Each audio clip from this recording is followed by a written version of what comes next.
Hi, everybody.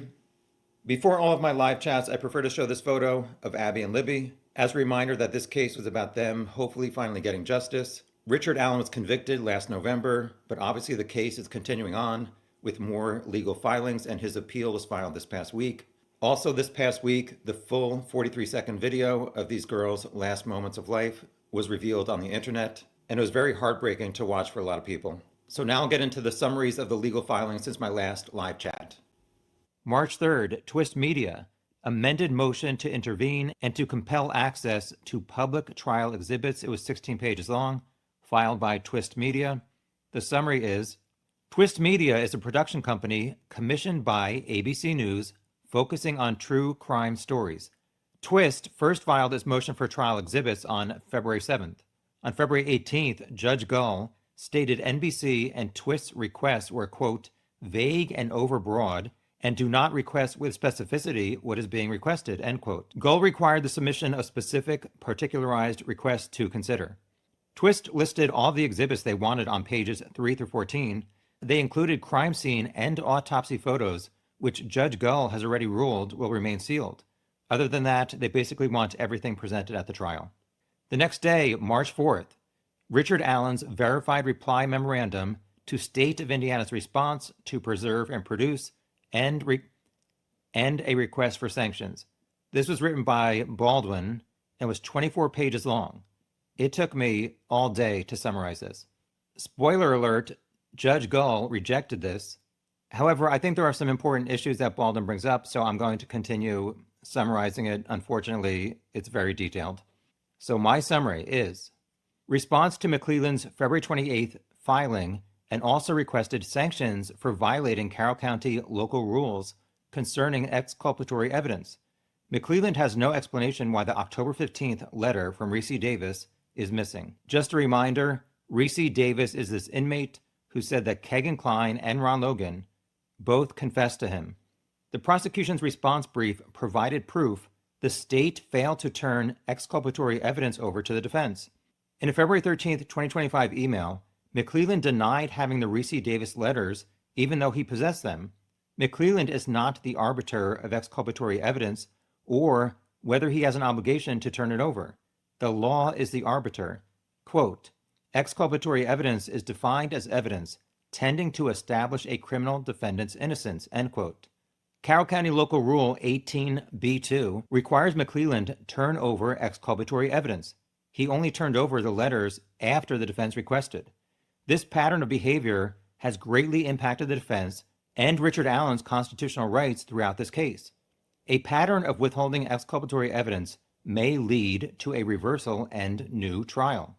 Continuing, this entire slide is what I added. Carroll County Local Rule states, quote, the state shall disclose to the defense any material or information within its possession or control that tends to negate the guilt of the accused as to the offenses charged, or would tend to reduce the punishment of such offenses, end quote. So, when the Davis letters stated Rick is guilty, and Baldwin hinted Davis lie at the trial, how would that negate the guilt of Rick, or reduce his punishment in the eyes of the jury? Well, I don't know. I remembered that McClelland kind of referenced this issue of exculpatory evidence previously, so I went back and found April 26, 2024, state's response to defendant's motion to compel and request for sanctions. McClelland stated the following, discovery is evidence the state intends to use at trial or tends to exonerate Rick. Not all information gathered in an investigation is discovery. McClelland decided to hand everything over to the defense and not make a determination of what was discovery and what was not. Much of the information the defense requested is not discovery or going to be used by the state at trial, nor is it exculpatory to Richard Allen. McClelland said he did not delay turning over evidence from Todd Click. McClelland turned over a report from Click that was not discovery, but was information gathered in the 6-year investigation. Much of the information in the Click report was duplicative from the Indiana State Police reports turned over months prior. It is irrelevant because the information was received in both forms by the defense well before any trial date. So the deadline to turn over evidence was 15 days before the trial.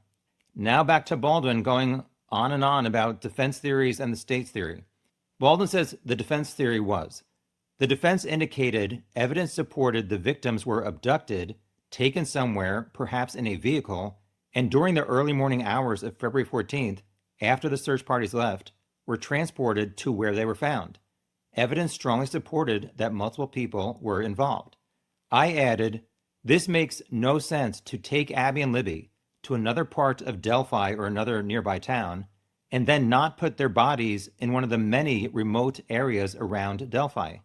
Baldwin accused Patrick Westphal and Brad Holder and their friends of being involved, yet failed to show they were bridge guy or on the bridge or at the crime scene, and police could not place them there.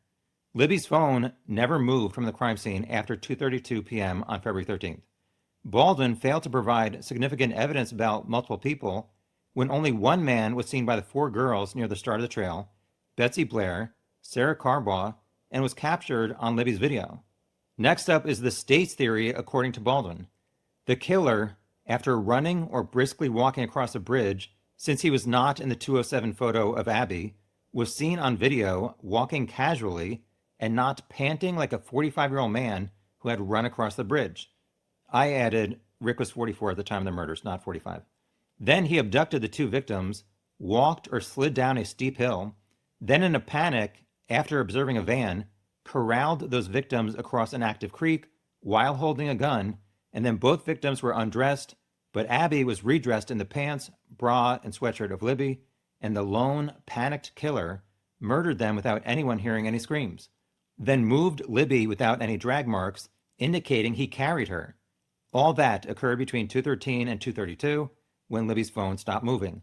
This panicked killer placed sticks in particular patterns and then hung around for over an hour before exiting and walking on 300 North in a bloody outfit in full view of any vehicles traveling that road. I added, well, how else would any killer get back to his car's CPS if he could not risk walking on the trail, and also if he knew his wife would be home from work around 5:30 and he had to get home? Moving along. The next section Baldwin talked about was the Reese Davis letters provide exculpatory information. Davis stated Kegan Kline confessed to the murders. A key suspect confessing is exculpatory evidence as it tends to establish a criminal defendant's innocence. Tom added, not when the evidence does not back that thing up, and Davis said Rick was the killer. Carroll County local rule required McClelland immediately turn the letters over, even if McClelland believed the letters did not need to be turned over because of Davis's claim Rick was involved in the crimes. I added, but McClelland knew Reese Davis failed a polygraph about Ron Logan's supposed confession, and there was evidence that Kegan was in Peru the afternoon of the murders. So I don't blame McClelland thinking that Reese Davis is not trustworthy. Baldwin added a footnote number 1, stating Rick was home on the evening of February 13th and the morning of February 14th. According to Davis, Kline indicated Rick was with them, assisting in the murders. It is McClelland's obligation to turn over exculpatory evidence and let the defense determine how to proceed. I added, the rule is the state has to disclose information that tends to negate the guilt of Rick or would tend to reduce the punishment of such offenses. If Davis was wrong about Rick being in the woods at night or early morning, how is he correct about Kegan and Ron's whereabouts when the state and McClelland have evidence that Kegan was not in the woods of Delphi? Baldwin failed to provide evidence that proved Kegan or Ron killed the girls. So how would these Davis accusations have affected the jury's decision to convict Rick? The facts showed Rick arrived around 1:30, and Davis writing that Ron Logan and Kegan Kline confessed does not add up with the facts of the crime that never resulted in police charging either of those men after looking into them extensively. Baldwin continued, Kegan's confession and that Logan was involved are clearly exculpatory statements. These were the two most likely suspects during the investigation. If it could be shown they knew each other, that would be a significant fact for Gull to consider when determining matters of the third-party suspect defense and also for a jury to consider. I added, Kegan stated Davis is lying and that he never knew Ron Logan. Kegan did tell police in August 2022 that he and his father went to Delphi the afternoon of the murders, and his dad went in the woods for a while, but police stated there was no evidence to support that. Why Kegan did that, I have no clue. Baldwin stating that Kegan and Ron were the two most likely suspects after Baldwin repeatedly stated Patrick Westfall, Brad Holder, and Otis were the killers for like almost a year, and then Baldwin was just on Dateline in the woods with his other attorneys, Auger and Rosie, demonstrating how the branches could have been related to Odinism, and is now trying to point the finger at Kegan and Ron when there's no data he could present to the jury showing they even knew each other is just like embarrassing for Baldwin. Going back to Baldwin, Kegan implicating Rick would not have been a concern because Rick had no linkage to Klein or Logan, and evidence supported Rick was with his wife the night of the 13th and the morning of the 14th, when Klein is claiming Rick was with Logan and Klein committing the crimes. I added, Baldwin knows there is no linkage between Kegan and Ron, or that Kegan was in Delphi that day or night. So why is Baldwin ignoring that fact?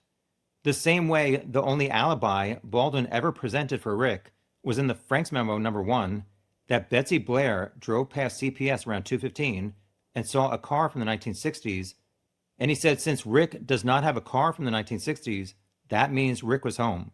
But Baldwin did not bring up the fact that Betsy Blair drove the same direction 1 hour earlier at 1:15 and did not see Rick's car at CPS when Rick said he left around 1:30, at least in 2022, that's what he said. Baldwin continuing, had the defense known of the Davis letters, it would have renewed its motion for third-party suspect defense. Davis claims Kegan detailed the girls' bodies were moved 3 times and were not killed where they were found, and their bodies were staged. These are facts consistent with the defense theory and that oppose the state's theory. I added here the direct quote from Davis was the following, and these are his handwriting mistakes. Don't want anyone to think I wrote this nonsense. Here we go. Quote, he informed me him and Alan moved the bodies 3 times, and they were not killed where the girls were found. He said they staged the scene, quote, whatever that means, end quote. The youngest girl was kept alive longer, and Alan did not want to kill her, but Kegan made him because it was too late. He said they all got nervous, leaving town in their own cars, out to the Lafayette to get rid of evidence, end quote. Lafayette is a nearby town. That did not make sense to me, so I added here, Abby's body showed no signs it was moved. Libby's body was not moved 3 times. If they were not killed where they were found, how did at least 2 men carry Abby and Libby to the remote crime scene? So they killed Libby first, and Rick did not want to kill Abby. So what were they going to do with Abby after she saw Libby get killed? At this point reading this filing, I thought this does not make sense, and I do not want to continue reading the remaining 18 pages of this filing, but I kept going, unfortunately, like the Energizer Bunny. Baldwin continued, Logan went to Lafayette to purchase fish after having asked a relative to lie about an alibi. These are all facts Davis would not know, but the killer would. All of these facts tend to establish Richard Allen's innocence. I was like, what? Dude, Baldwin, no. You and Rick failed to establish Rick's innocence during his trial, and Davis writing letters to McClelland stating this about Baldwin, Mr. McClelland, this ignorant lawyer, was hinting me to lie for him and his client, saying, quote, that I should know how it is, end quote, does not tend to establish Rick's innocence or answer the variety of questions about Rick's changing timelines and his lack of seeing the people who were on the trail when he said he was. Moving along to the next slide, back to Baldwin. Davis claims in 2018 he reported the victims' throats were sliced, which only the killer would know. He reported the girls were hidden in a barn and driven around. This is consistent with the defense theory the girls were driven in a car at some point and held somewhere until the search parties left the area, and inconsistent with the prosecution theory. Tom added, it's not consistent with the facts, homeboy. Back to Baldwin. Davis said Kegan Klein told him the scene was staged and mentioned the girls could not be moved because the search parties were everywhere throughout the night, meaning the girls were moved to the place they were found after the search party left. This is just as the defense claimed, thereby supporting the defense theory and negating the state's theory. I added, how would the killers know when everybody left the woods? So did Kegan stay overnight at Ron Logan's house while they looked in the woods until there was no more flashlights? Kagan's phone did not ping in Delphi. It was in Peru, over a half hour away. Plus, there were still people searching past 2 a.m., and a reporter on the 6 a.m. TV news on the 14th stated that people were still searching about an hour earlier, around 5 a.m. Back to Baldwin. In his February 12, 2025 interview with Baldwin, Davis claimed Kagan stated the girls were handcuffed to each other. After reading this, the defense attorneys looked back at the crime scene photos and autopsy photos of Abby and Libby and observed straight lines on the left wrists of both girls, which could indicate one victim walked behind the other. If the defense received these letters, they could have done the following: had experts view the photos, deposed both Kagan and Reese Davis during the trial, and could have revealed whether Kagan admitted Rick had nothing to do with the crimes, as Davis stated on February 12, 2025. Also, they could have asked the Department of Corrections to provide video to show whether or not Kagan and Davis frequently talked with another.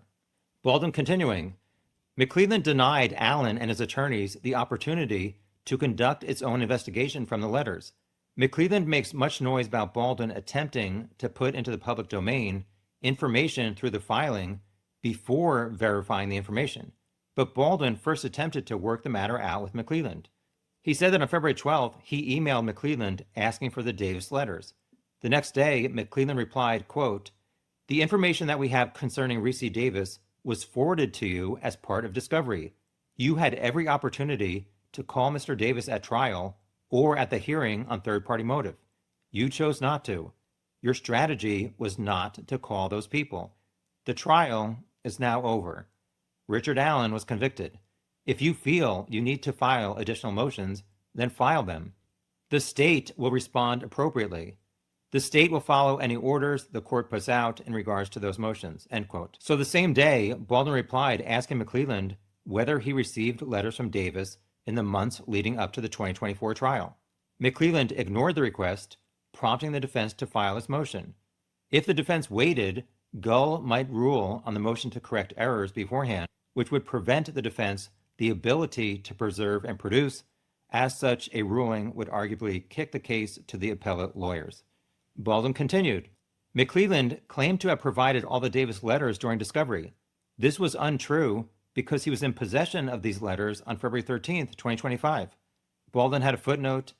McClelland's response to the motion to correct errors provides details found nowhere in the Davis letters and provides a compelling argument that either other letters or a video exist. So are the 2 out of the 3 letters truly the only letters and or videos in McClelland's possession? McClelland had information that Davis claimed Logan took batteries out of Libby's phone. The defense has found nothing stating this in the discovery. Next up, Baldwin had 5 different sections about McClelland's history of holding onto exculpatory evidence until being forced to or called out by the defense. Number 1 was titled, Steve Mullen's claim that Holder and Westfall and other interviews between February 14th and 20th, 2017 were recorded over was not relayed to the defense until January 30th, 2024, in spite of the defense asking for that evidence since August 10th, 2023. I added, that ain't cool, although Westfall apparently was not video recorded, and now Baldwin is accusing Kagan and Ron as being the killers and not Holder and Westfall. So that also ain't cool, but the fact remains the state should have been quicker turning over evidence and notifying the defense of missing evidence because it did hinder the defense's ability to prepare for the trial.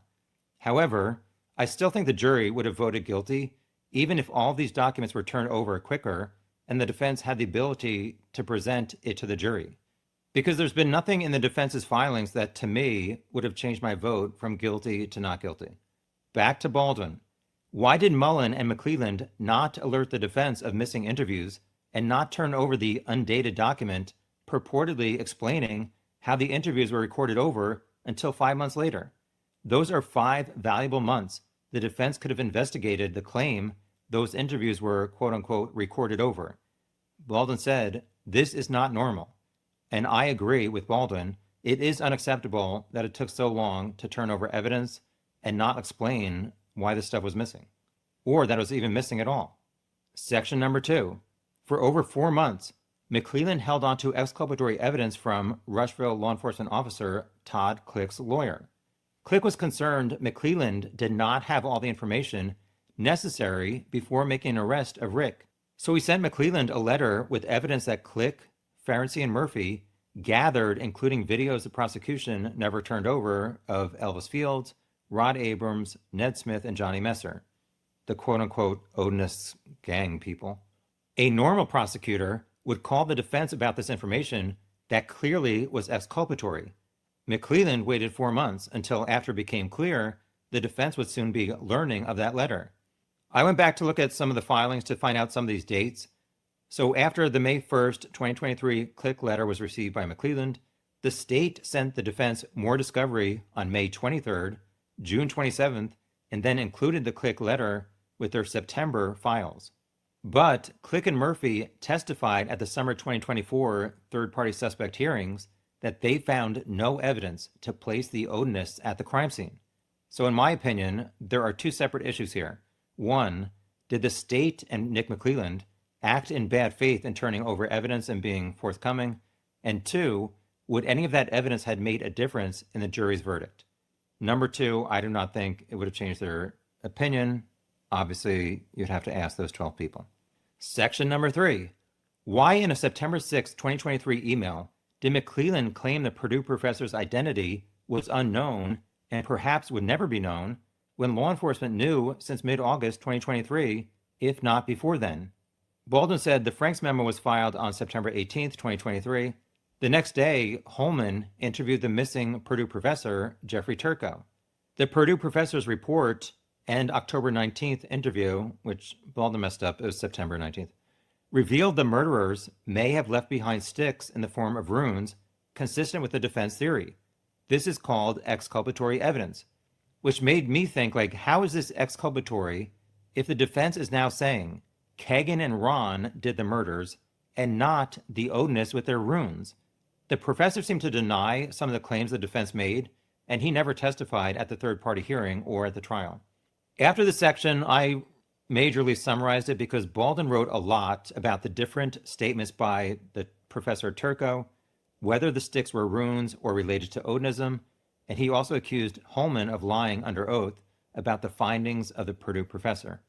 Baldwin continued, McClelland did not want the defense to learn the name of the Purdue professor, whose report and interview supported the defense theory that Odinists or Norse paganists were the murderers that left behind runes at the crime scene. Holman's report, dated September 22, 2023, admitted he had known of the likely identity of the Purdue professor since mid-August 2023. Why did McClelland not disclose this information to the defense instead of claiming the identity may never be known? I think that's a valid point, and it's not acceptable if McClelland was lying. Section 4 of 5. Why did McClelland fail to turn over the faked crime scene photo found on Holder's Facebook page? And why did Trooper Purdy twice swear under oath the faked crime scene image was found on Holder's Facebook before the murders, only to then change his story at the hearing on third-party suspect evidence?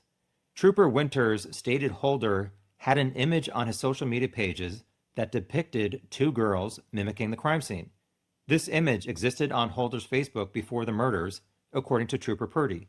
I added here, allegedly it was posted in 2012, 5 years before the murders. The prosecution failed to produce that exculpatory evidence.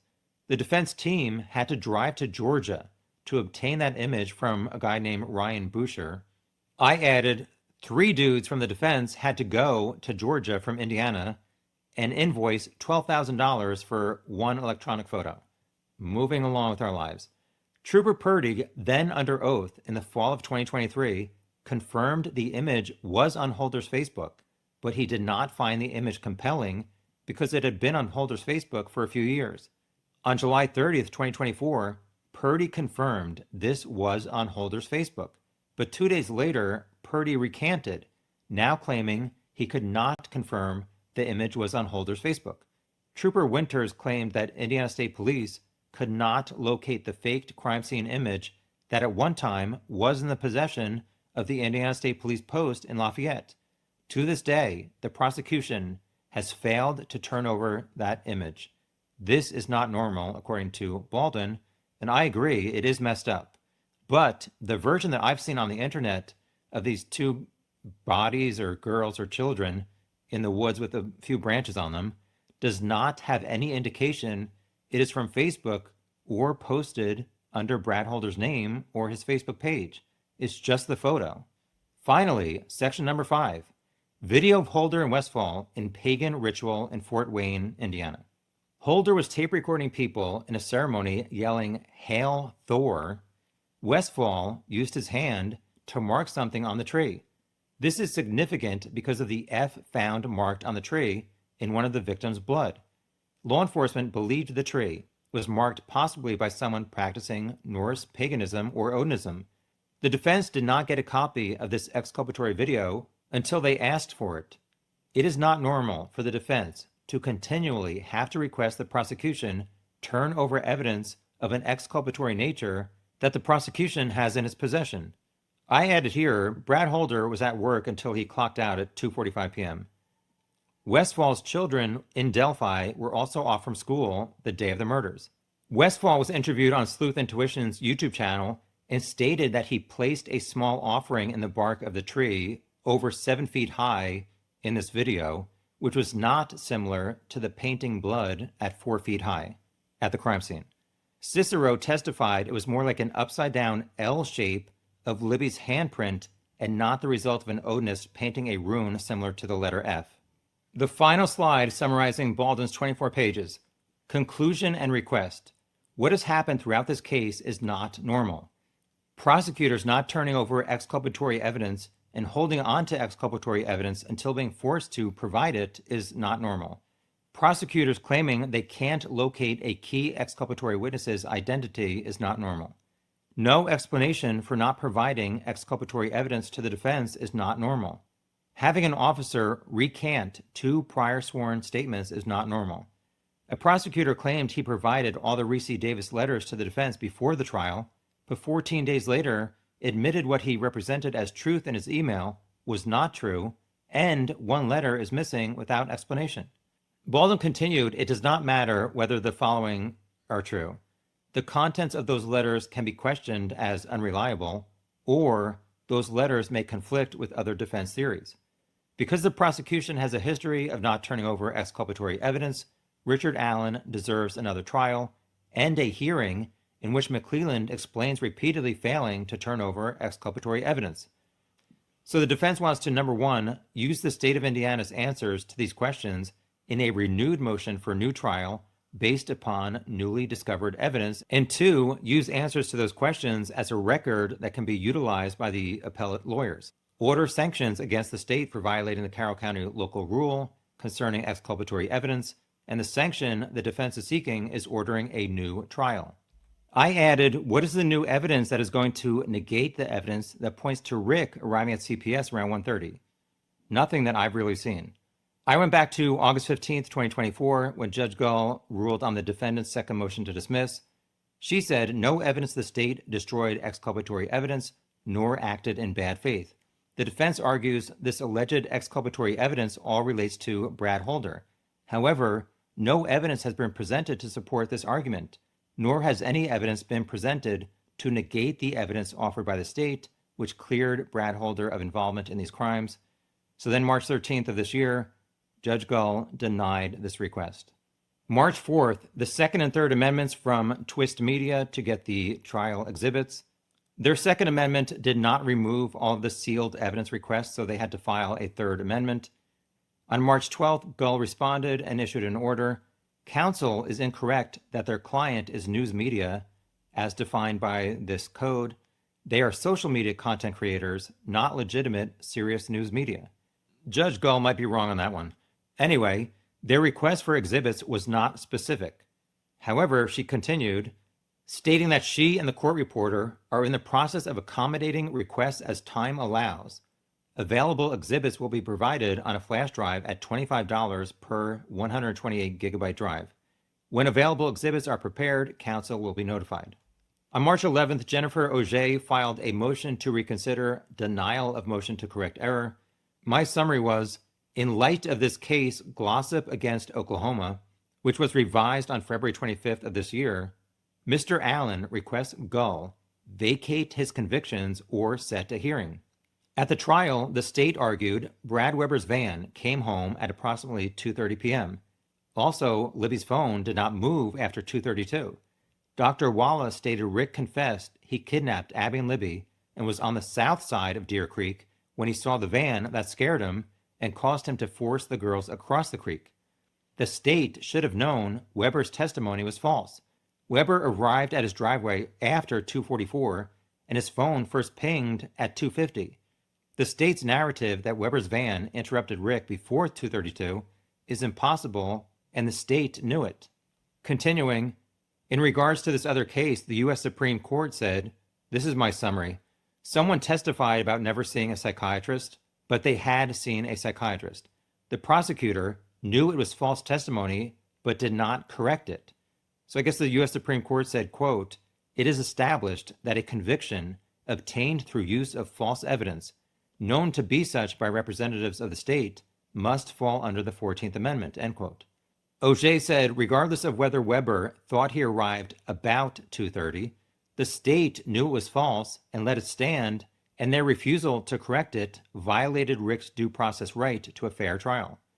Because the state explicitly relied on Mr. Weber's false testimony to obtain Rick's conviction, Rick is entitled to a new trial.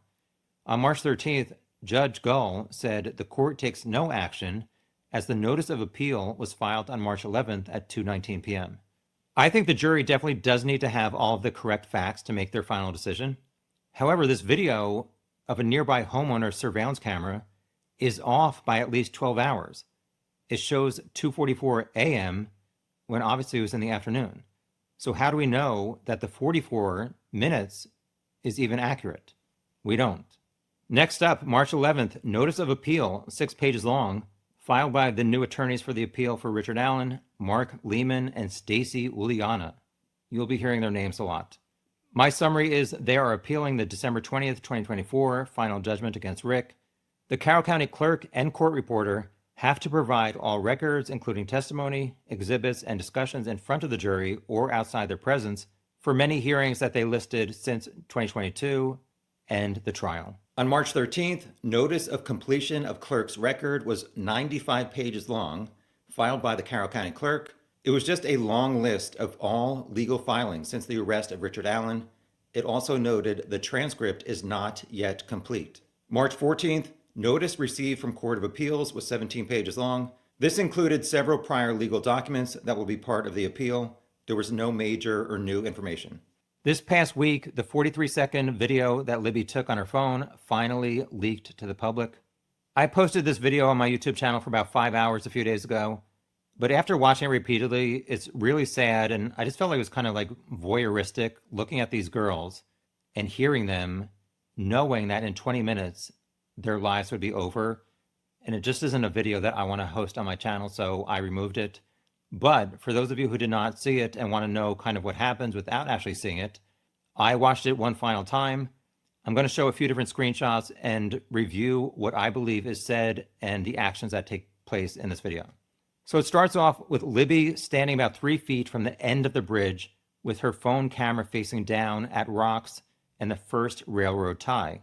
Then she raises her camera and Abby is about 20 railroad ties or 25 feet away, cautiously walking with Richard Allen mostly hidden behind Abby's body, about 30 feet behind her, near platform 6. The following are my interpretations of the dialogue said by the girls. Other people disagree, and that's fine. So I zoomed in on Abby's mouth, and to me, it seems kind of like she's saying, "See where I'm going," as she looks down at the wood train track ties. Other people hear her say, "Is he behind me or is he near me?" Or maybe even, "Is he standing behind me?"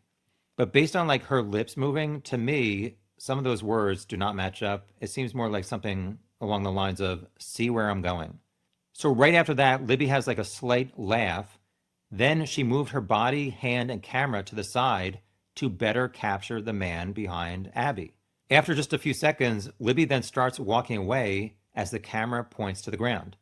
And you hear Abby say something along the lines of, "Don't leave me up here." Libby starts talking kind of to herself and says, "See, this is the path that we go down. A lot of people, apparently including Tony Liggett, thought Libby said, "That be a gun." However, she was not looking in the direction of the man, and Abby was likely blocking her view of that man. So I don't know how she could be saying, "That be a gun." And to me, it just makes sense to say, "This is the path that we go down." Soon after that, Abby walks fast right past Libby and says, "Holy crap." Libby moved around a little bit without talking, and her phone was still pointed towards the ground and the rocks on the ground. Then she said to Abby, there's no path going there, so we have to go down here. This was at the 27-second mark. She was mostly standing in position facing Deer Creek and facing the down the hill area. So 10 seconds goes by. At 37 seconds, Abby stands in front of Libby at the start of the path that goes, quote unquote, down the hill. And immediately you hear Richard Allen say, "Guys," Libby says, "Hi." After Libby says hi, there was a 2-second pause of silence, but a slight sound of stepping on leaves. But it didn't seem like Abby and Libby appeared to walk. So maybe Richard Allen stepped off the end of the bridge onto some leaves. Then you hear Richard Allen say, "Go down the hill." And immediately after hill, I hear a sound of a gun slide going back and forth to intimidate the girls, but I did not hear a sound of a bullet or unspent round hitting the stones. A few years ago, somebody asked me to do a deep dive on the unsolved murder of Missy Beavers, which included a suspect standing next to a door. So I somehow came across this website, blocklayer.com, and they have a measurement tool if you have a photo and you know the exact height or width of an object in the photo. You can use that to measure another object that is very close to the known height or width. Previously, I could not use it for the Bridge Guy video because it was zoomed in and does not show the full railroad tie. Up here, I clicked browse and I got a photo from my computer. Looking online, people say that the railroad tie is 10 feet from side to side. This is kind of hard to do because it's blurry, and also using the mouse is not perfect, and it's also at a little bit of a diagonal. If the railroad tie is about 10 feet, which is 120 inches, I set width scale, then do this out here. That's 5 foot 4 inches from the bottom of her shoe to that point on her head. For the man behind her, we can't really see where this railroad tie stops. Let me try this. He has a hat on, possibly a hoodie, 6 foot, 5'11", 5'10", 5'9", 5'8", 5'7", 5'6", 5'5", 5'4". I'm not saying this is 100% accurate. It was just something I wanted to try since I've been waiting for this full bridge photo for a few years. I was trying to see if any more details that could be seen in this full video. Does Bridge Guy have a skull cap that's a dark green, similar to what Rick was wearing, where he pulls it down to his eyebrows? I don't think you can see Bridge Guy's forehead, so maybe this is what he was wearing. Rick's home was raided on October 13th, 2022. Police took a lot of items and clothing, including a few hats and skull caps. None of them was described as being green. Maybe Rick or his wife could answer what happened to this green skull cap. Also, a few times I've said that I think Bridge Guy has small feet. Richard Allen has some small feet. This is Rick walking outside of his job in summer of 2022. Now I'll get to your comments in the chat.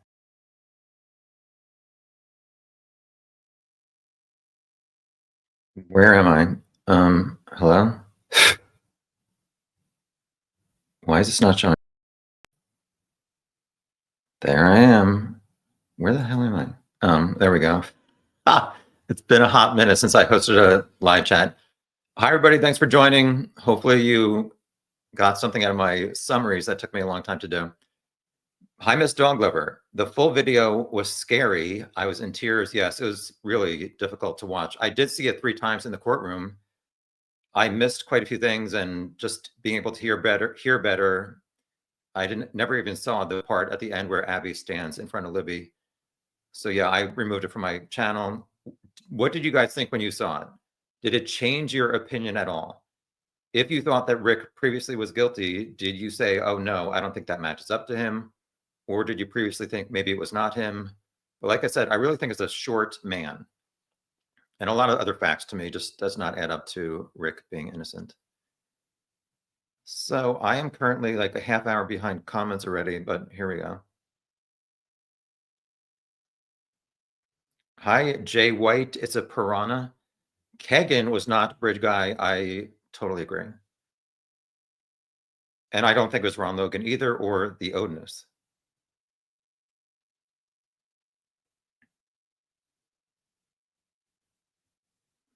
Jay White again. Reese Davis is demonstrably unreliable. Well, it seems like certain things that he said were true. Like maybe the box cutter was used. Sorry, I just want to make sure you guys could hear me. I'm not rambling for the next half hour. But there's just way too many facts that Reese Davis apparently said that Kagan and Ron conveyed to him that just don't add up to the facts of the crime. So, hi, CJK.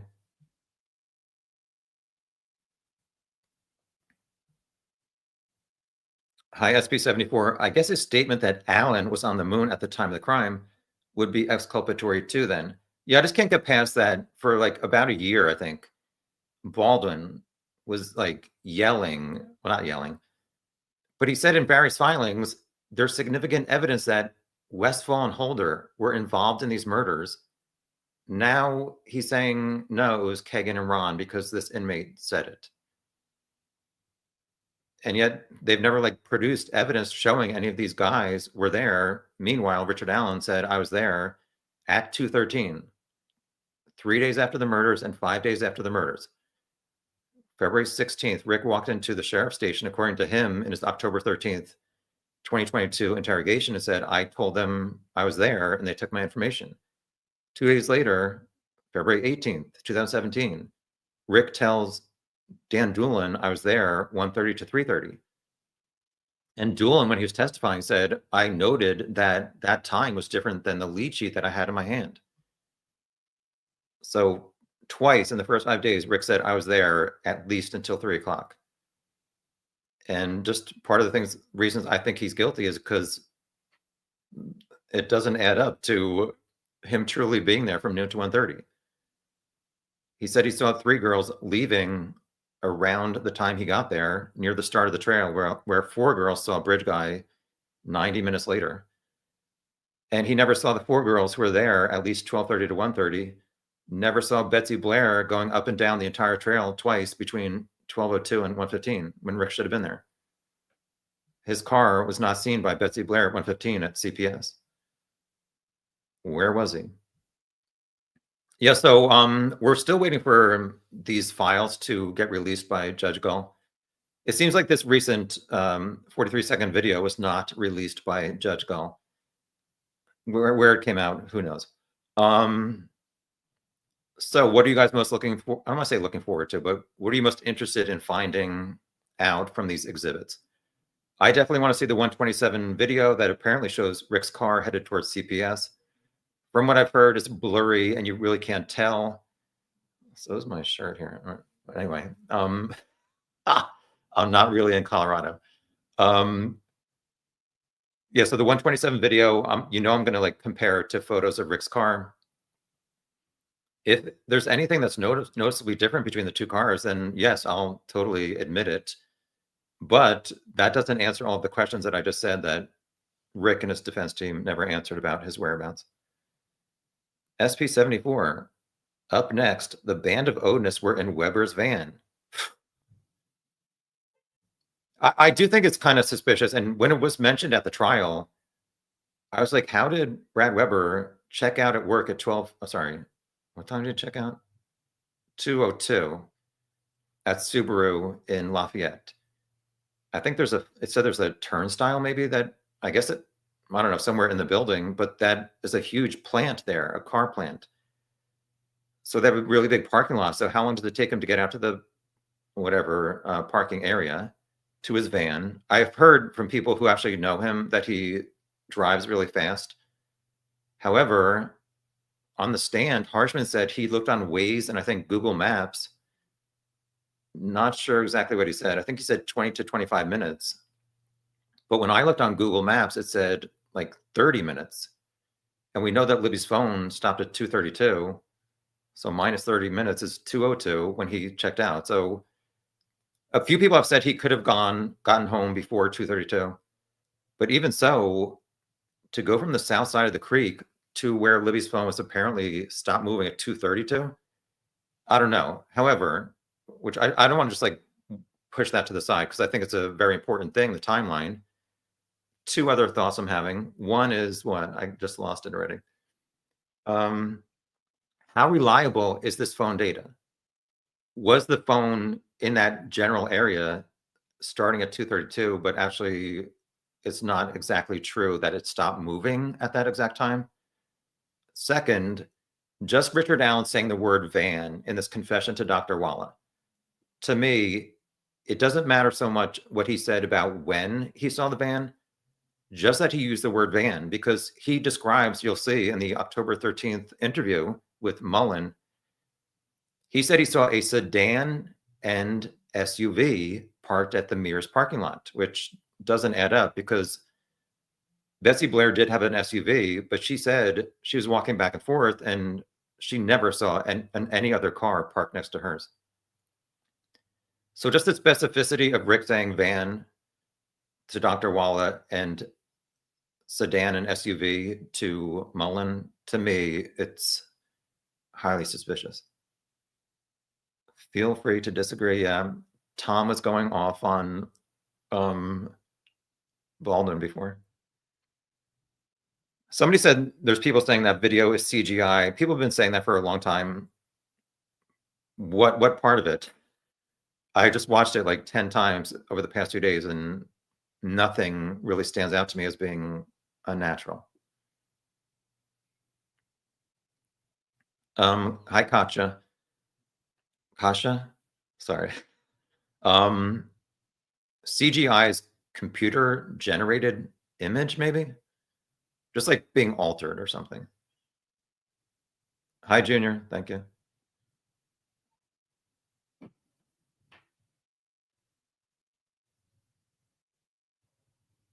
Just looking for some more comments here. Yeah, hi to everybody around the world, people from Europe and New Zealand and Australia. Thank you for joining. SP74, but did McClelland violate any deadline? So it's kind of conflicting information that I've seen. The Carroll County local rules say once a defendant gets attorneys, the prosecution has to turn over all the evidence discovery within 30 days. 30 days from then, I think it says the defense has to turn over their discovery to the prosecution. But I believe Judge Diener, who was the first judge who said, see ya, he had some kind of filing that said the discovery has to be turned over 15 days before the trial. However, just that it was like, I mean, the prosecution and law enforcement had 5.5 years before Rick was arrested to organize all this discovery. So I'm concerned that they were never organized. So just the fact that it took them, or the prosecution, so long to turn over some of these pieces of evidence that were from 2017, that's not acceptable to me for the defendant and his attorneys. And I do think that, like they said, they argued in a few filings, if we had known or had certain discovery, we could have better prepared for these depositions of certain witnesses. And I totally agree that that's a valid point on behalf of the defense. Hi, Patricia. Tom Snark has gone to DEF CON 1. Yeah, so are we going to hear from Andrew Baldwin ever again? Now that the appeal has been filed, does he have any right to be filing stuff? I'm not sure. We're never going to get a reply from McClelland, I think, on these latest allegations from Baldwin. Hi, person impersonator. I get that the defense need a story for defense, but the whole Odin thing is so weak with no evidence to support it, just loose gossip. I agree that there was suspicious things about various quote-unquote Odinists, Kagan and Ron. However, Like, there's not enough evidence to point towards any of them being Bridge Guy.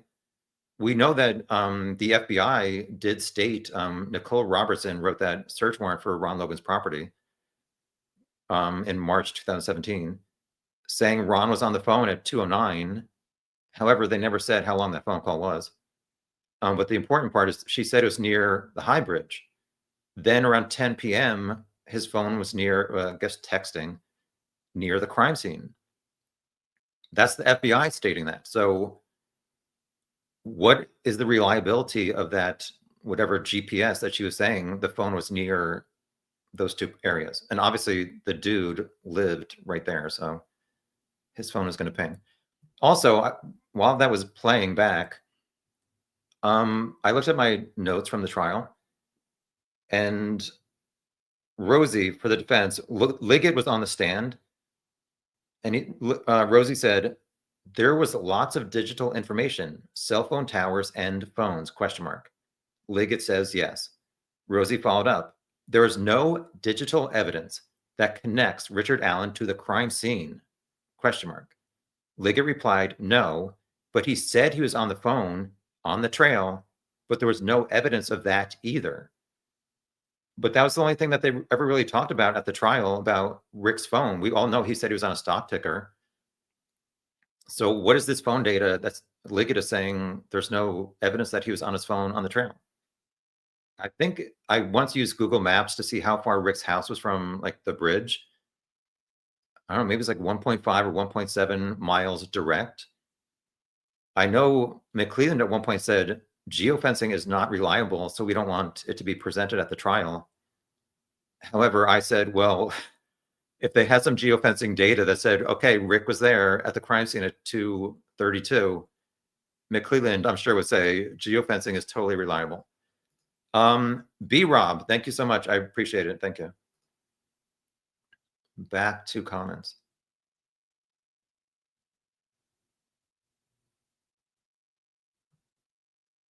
Hi, Anna. I just got a book on ancient Bulgarian runes. Don't you have anything better to do? Sorry. There are all kinds, strike that from the record. There are all kinds of runes and definitions of what is a rune.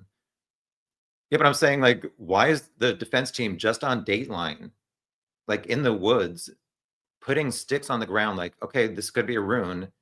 And now they're saying, like, Kagan and Ron were the killers because Reese Davis said they confessed to him. Not sure how that all works. Hi, Anne. This will go on as long as the good citizens of the great state of Indiana keep paying the totality of Rick's legal bills, get fees, hire legal assistants to comb for issues, bill more, rinse and repeat. Some people are saying this appeal might take a few years. I have no idea. So the notice of appeal was filed this week, but it didn't even say really what issues they're going to challenge. So coming up, I guess, is at some point, we're waiting for the full, I guess, transcript of the trial to be finished by the court reporter from Allen County. Not sure when that's going to get released to all of us nosy people. Not sure when these exhibits are going to get released. And then we'll have to wait for the full filing about this appeal to see exactly what they're challenging, and not sure what happens after that. Hi, Chemtralia. Nice to see you.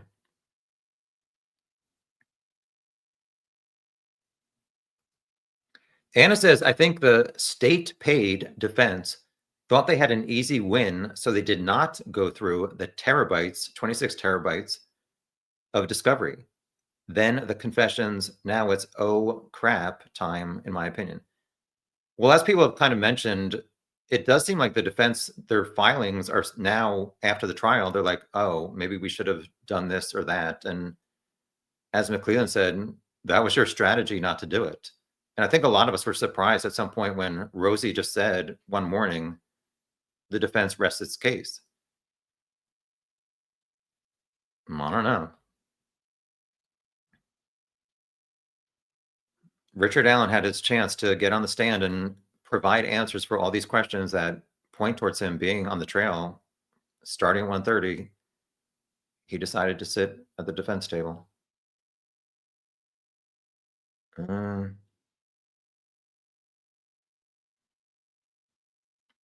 Dr. Steve says that Reese Davis called Baldwin ignorant, and he also said that Baldwin was hinting for him to lie at the trial. That ain't cool.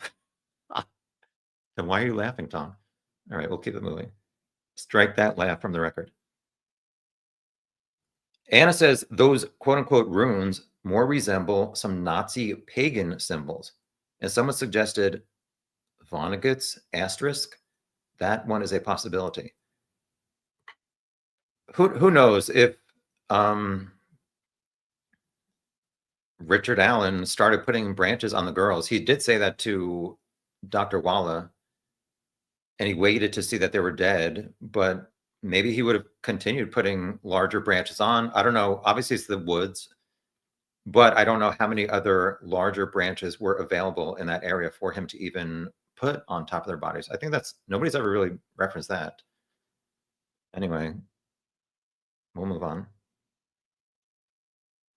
Oh my gosh, she elf carved Duran on a wooden door once.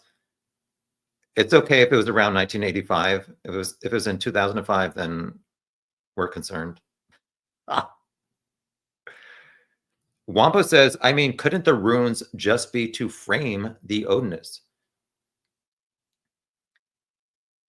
I never saw anybody say that the actual sticks on the bodies were definitely a rune. Like, I know that the defense said it was a message, Hail Odin, along with the supposed F on the tree with Libby's blood.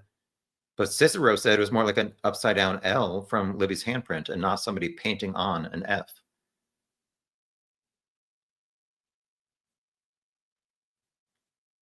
Wampo says, since it doesn't even make sense for Odinist to sacrifice two little white girls. Yeah, I know. That's how the defense started out, that Frank's memo number 1 of 4. Something about, what was it? I forget. Luckily, I blocked it out of my mind.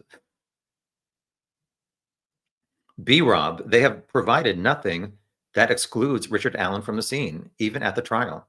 Just continuously talks about everyone else. I totally agree. And they totally had their chance at the trial. And even though they don't have to prove he's innocent, they just never showed that he was gone by 1:30. Also, there's this, it was fairly recent, a few weeks or months ago. They showed like the letter from McClelland with the discovery from January 30th, 2024. And it listed like a lot of local businesses that had surveillance cameras, sorry. So, like, what the hell does it show? If Rick said he went through town, shouldn't his car from noon and around 1:30 be on that video on that route? Why not present that at the trial to prove he's innocent and was gone? Bueller? Ah, I don't know. I guess the defense only has certain facts to work with, but they just did not convince me of Rick's innocence or to vote not guilty. Hi, Sienna. Tittle Goose, is that a new last name for you? Ah, anyway. Hi, Cranky Babushka. Anne says, I'm still astounded that Richard Allen was not required to chip in a nickel to his defense costs, which I think were up to like $900,000. He and his spouse had lots more assets than the typical pro bono defendant. A real gift from Judge Gull, for sure. His wife sold their house for, I think, $255,000. That was like a year and a half ago, I think. I don't know that his wife should suffer for his actions. I mean, she had nothing to do with what he was doing on the bridge that day.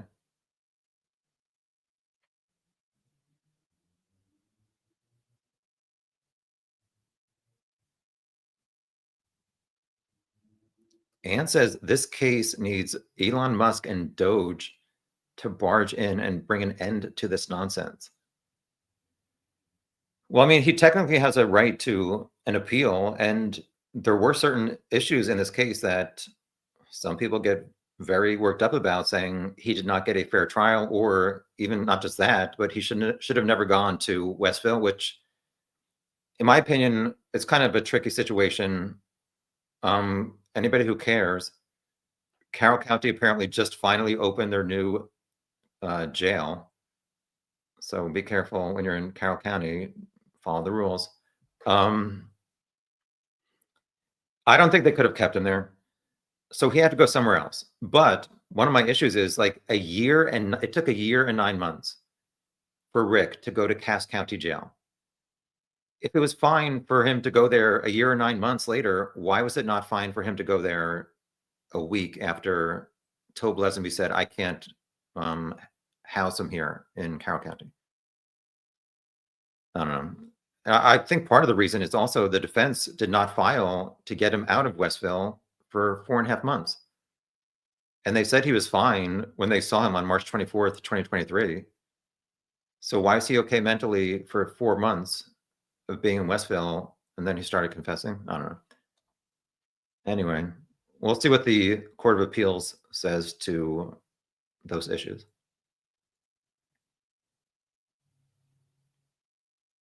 SB 74, I'm sure McClelland did not use the 244 video because the date time could not be verified. Well, why did the defense not even bring that video up during the trial? Apparently, it had been in the discovery that they got. It seems like every camera in Delphi does not work, unfortunately. Ron Logan was captured on the transfer station video, throwing out his garbage. That was off like 5 minutes. Hoosier Harvester, I think, is off by 52 minutes or 54 minutes. So whoever I think the FBI went around collecting these security cameras. So whoever figured out, like, okay, my watch or my cell phone doesn't match the time currently on this security camera. Is there any evidence about that home that captured the Brad Weber's van to say, like, how many minutes was it off when they collected the video from that house? I'm not sure. I do have some questions about that whole timeline, if I'm being honest. But I don't think it proves Rick is innocent or not guilty.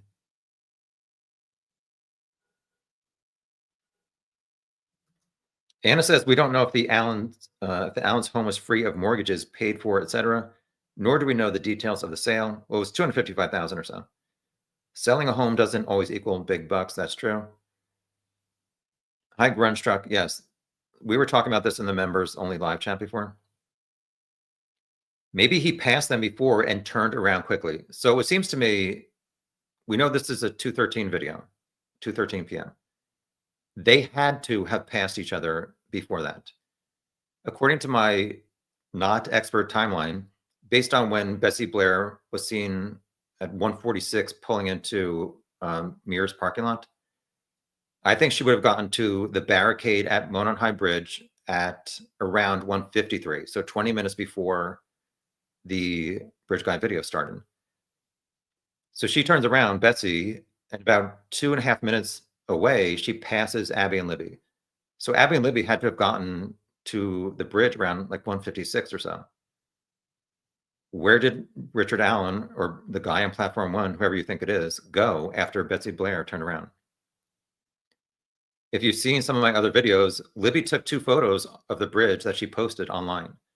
One is the famous one of Abby, and the other one is the entire bridge, well, not the entire bridge, but most of the bridge pointing towards the down the hill south end. I've shown these photos. I don't have it that I can pull up real quick now.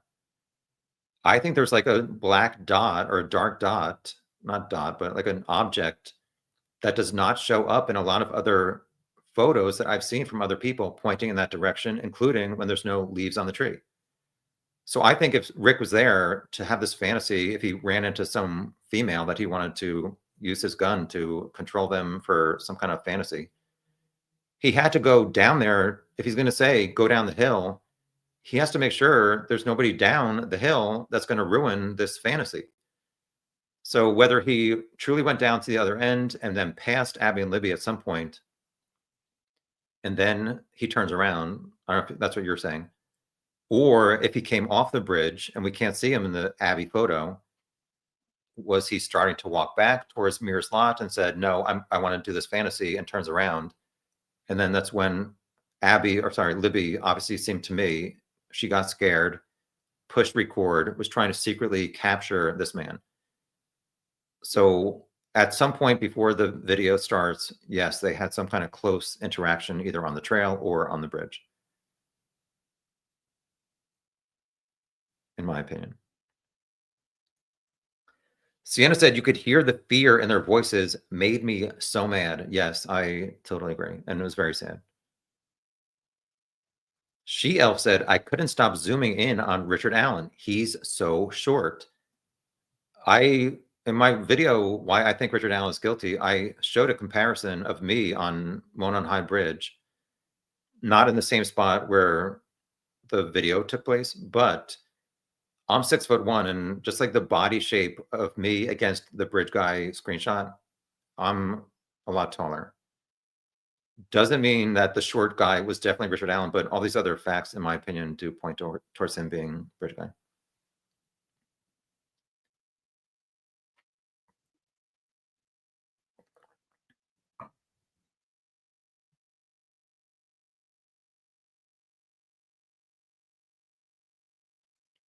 Anna says, beware of what looks like a new pattern in chats. Girls were making a vlog. Bridge guy was just crossing the bridge. Girls were not afraid. See if the defense comes up with this in the near future. I disagree with that. That theory. Hi, Mustang. Grunge truck pulled the gun while stepping off the bridge. Yeah, I do think you can hear it like pulling back the slide of the handgun to intimidate them right around the time that he says hill, like go down the hill.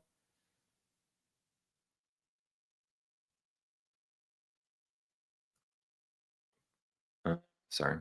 She Elf says, I thought Abby said, get me away from him as she runs off the bridge. When she runs right in front of Libby's camera, she definitely says, holy crap. What she says when Libby first lifts up the camera, I'm not totally sure. Patricia, he closed the gap really quickly and it put them in a flight, fight, or freeze state. Yeah. And you can see Libby does show the camera towards the other end of the trail. You can see there's another barricade there.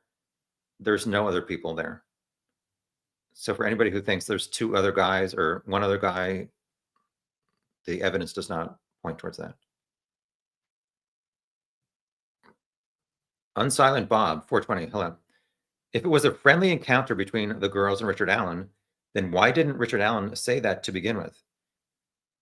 Because it wasn't.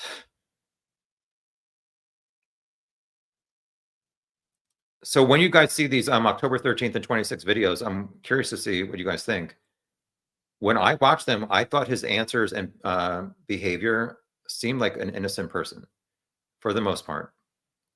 But then he like got angry, which I understand. Like if you're truly innocent and the police keep saying, no, you're not, then you're going to get frustrated and want to stop talking. But he ended both of the October 13th and 26th interviews angrily. And he's like, at some point at the October 26th one, he puts his wrists out to Holman. He's like, arrest me. Like, if you know you're innocent, why are you saying arrest me? I don't know. You guys can make up your minds.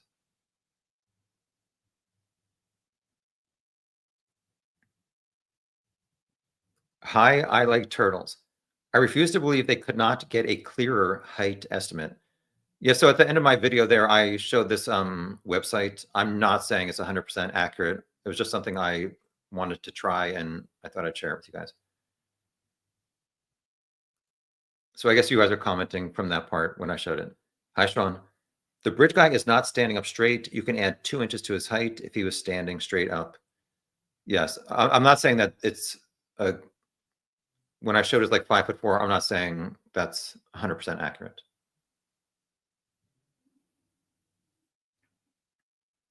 Wampo says Rick walks with his chin tucked in like the bridge guy too. Well, as people have mentioned, like this bridge, the railroad ties are kind of spaced out and it's not easy to navigate.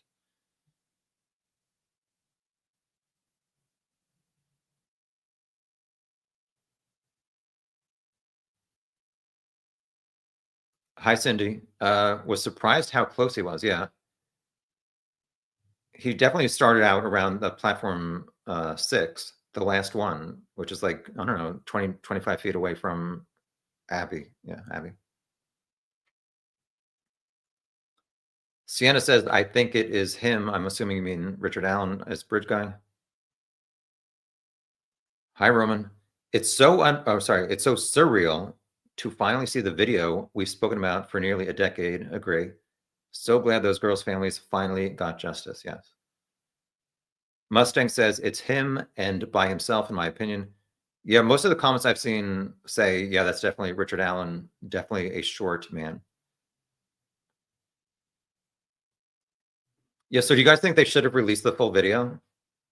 We were talking about that in the members only chat, and some people said maybe because you can hear the gun slide back, they didn't, police would not want that fact to be known that there was a gun somewhat involved. Um, I do think they should have released more of it. I like turtles. I still think they should have released the whole video. Hi, well, Lily. My. They were so scared. It's easy to see how he controlled them and how fast they moved. Yeah. I mean, it was rough to hear what they were saying. Sean says the bridge guy looks like he is a muscular guy. So I was looking at some of these screenshots from the full video, and I've always felt like there were items in the bridge guy's jacket. So I don't know that you can say that he's a muscular guy when literally the only thing we're really seeing are part of his face, like from his eyebrows down to his chin. Um, I really want to know, like, what was in that jacket? Because it seems like there was nothing left at the crime scene that could have been in the jacket. Hi, Long Island Hillbilly. No change. Still think Rick is guilty. Unsilent Bob. Too thin to be Keg and Klein. Hi, AC. They did not look scared. Yeah, some people say Abby had a scared look on her face. I never really saw that aspect of it.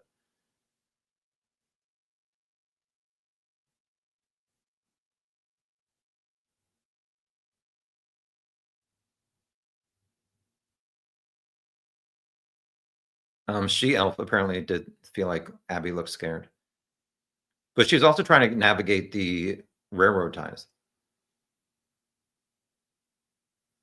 Hi, Mr. Furley. I saw this by happenstance. I clicked on Gray Hughes when he premiered it. It literally took my breath away. I felt a sharp pain in my chest and sat stone faced for minutes. I was heartbroken and furious. A lot of people had the same reaction.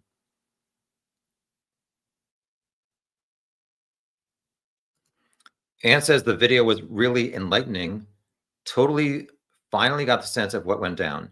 He closed in on those young, helpless girls like a predator on prey, cold, determined, soulless. Um, Apparently, his confession to Walla said oh, Lordy, I can't remember exactly. You want me to read it? I'm searching my notes from the courtroom. What am I looking for here? I don't think I'm going to find it. Oh, wait, let me do this. Yeah, so he apparently said he thought they were 18 or 19. And people heard Libby's voice. That sounds like a young girl. It's like, no, they weren't 18 or 19. I'm just looking here.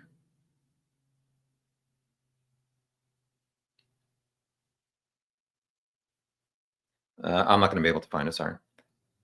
You guys can, I guess, read it when the exhibits come out. This is Valid, but also scary point from Grunge Truck. If Richard never told anyone that he was there, we still might not know what happened. I doubt we would. The only reason that they found it in 2022 was Kathy Shank looking at these old pieces of paper. And if Rick never walked into the sheriff's station, according to him, they never would have had that piece of paper for her to find. But I mean, I do think it's a valid point that some people make that think Rick is innocent. Nobody ever called in a tip saying that was Richard Allen. So why did his coworkers not hear, or friends or family, not hear a similarity to the bridge guy voice or his body and clothes in the screenshots that came out or the video? Sean, was there anyone behind the bridge guy at the north end of the bridge? No. You can see the barricade, but there's no other people. Hi, Justice Jane.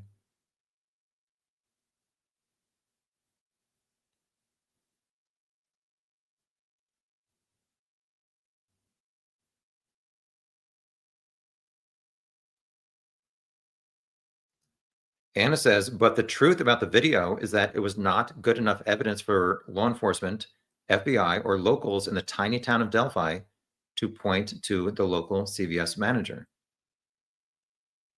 Well, why did people not recognize him? That's a valid point that people make. And some people said, well, maybe if they released this fuller video where you can see that he's a short guy, would that have made people who worked with him or who knew him think, oh, well, he's short too, and he used to have that jacket or whatever. I don't know. Priscilla says, stop calling him bridge guy. His name is Richard Allen. Correct.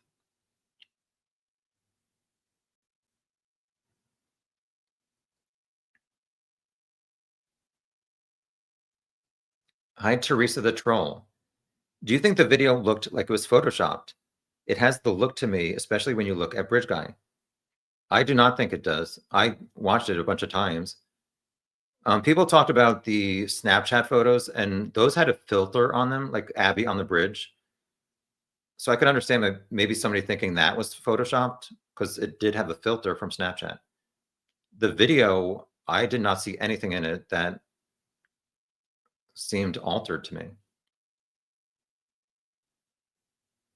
What if you think differently, what about it do you think was altered? Candace, did Alan really walk into the police station on February 16th, 2017?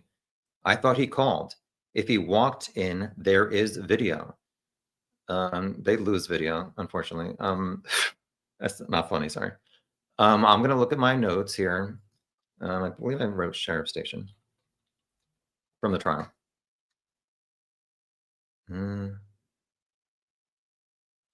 So Rosie, I think this is cross-examining Doolin.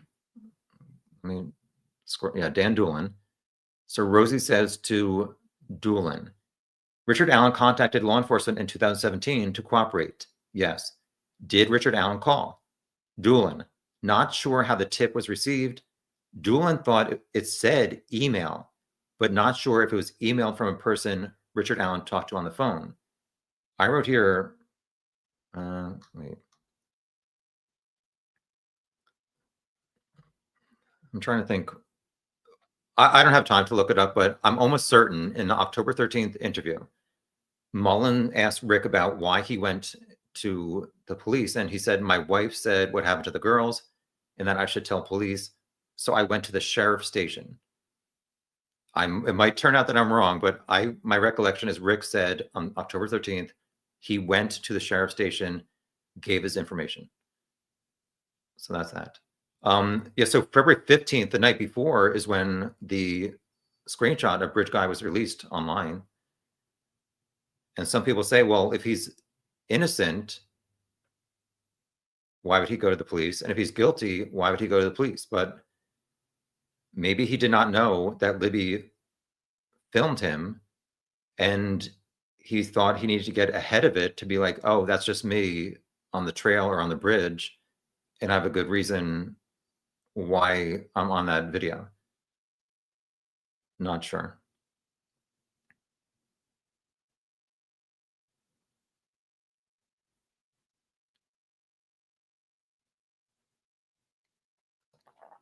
Patricia says the witnesses saw a bridge guy, and Rick said he was on the trail. The witnesses did not see Rick, therefore Rick is bridge guy. Which witnesses are you talking about, though? To me, it's like, if he got there from noon to 1:30, why did he not see the four girls between 12:30 and 1:30, or Betsy Blair from around noon to 1:15? Apparently, there were even more other people at that time, which I wish police would say who was there at what time. But it just does not add up to me that he could have been there for 90 minutes and not seen anybody for about 90 minutes after he saw the three girls at the start of the trail.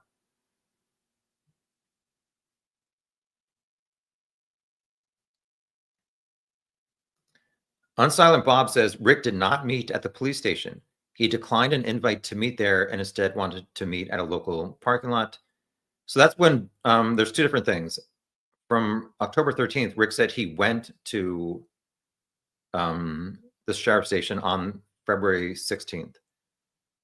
2 days later, Dan Doolin gets back from vacation or something and is given this lead sheet from Rick walking into the police station and says, follow up with this guy. So he called Rick on the cell phone number provided from the 16th. And Rick answered, and I guess it was definitely during the trial that Doolin said normally people would meet at their home or the police station, but Rick declined. However, he said he was, I guess, going towards the Save a Lot grocery store, which is right behind the CVS.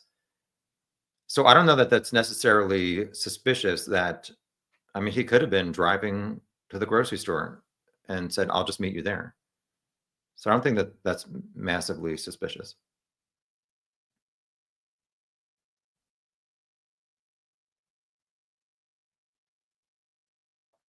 SP74, maybe the phone stopped moving when it got wet.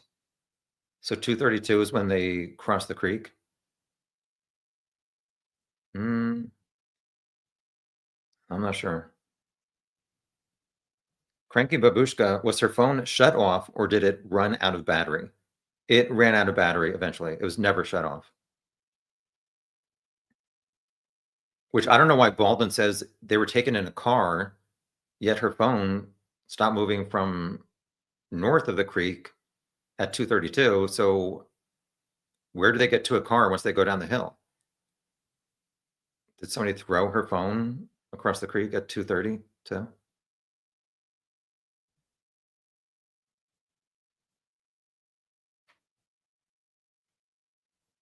But the phone, like, I can understand that it's on the ground. On top of that is Libby's sneaker. On top of that is, unfortunately, Abby's body that's dying in the woods. So there's not a good connection to cell phone towers, but I mean, it still did connect at certain points.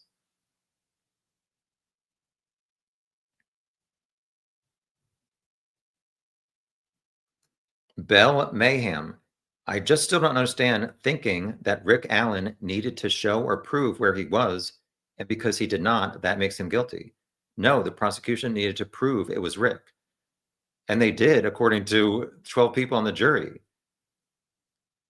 If the prosecution is saying these lies against you, like, you're not going to stand up and say, this is wrong, this is wrong, and this is wrong. The defense and Richard Allen did nothing to combat what the prosecution was saying. That's why he was found guilty. I mean, if you want to have that idea that he doesn't really need to prove anything, then he's guilty. He's spending the rest of his life in prison because of that. If he's innocent, stand up and provide the facts that go against what the prosecution is saying. There's no way that if I was in his position, if I truly was there, noon to 1:30, I would have been on the stand, like, totally tearing apart police and the prosecutor, saying, this is wrong, this is wrong, this is wrong. I don't care if I don't need to prove I'm innocent. I'm going to prove it. That's me. You want to do different things? Okay.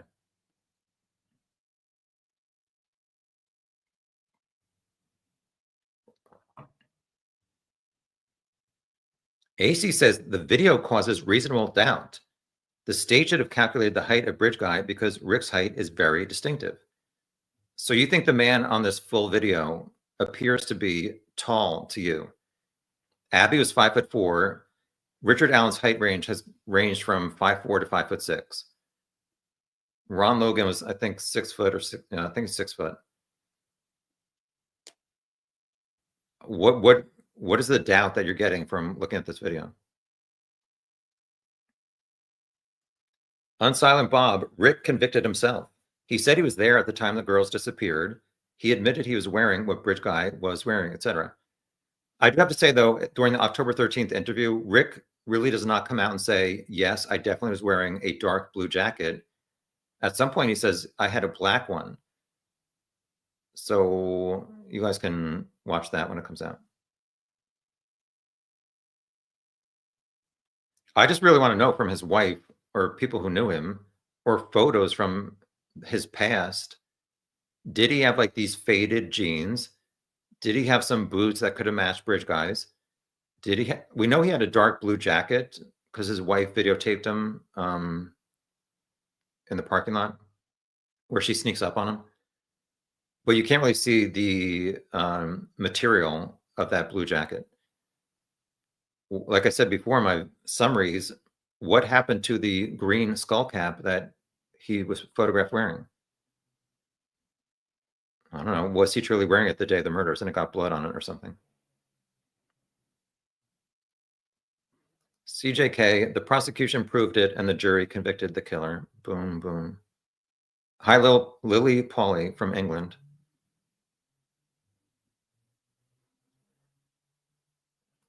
Hi, Feral Cat Chronicles from Illinois.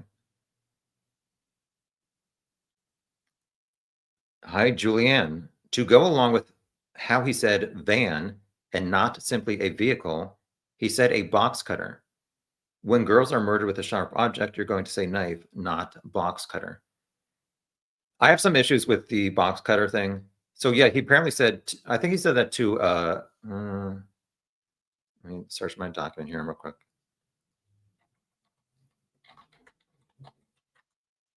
I think he said that to another inmate. Wait. He confessed other times and apologized. He said he worked at CVS and disposed the box cutter at the CVS dumpster.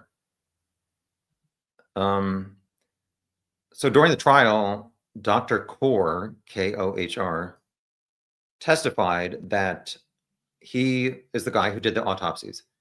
Years later, he said he was in his garage and he saw a box cutter, and it made him think, oh, maybe that's what was used in the Delphi murders. And to me, this guy, Dr. Kohr, he had a very long history, did many, like thousands of autopsies.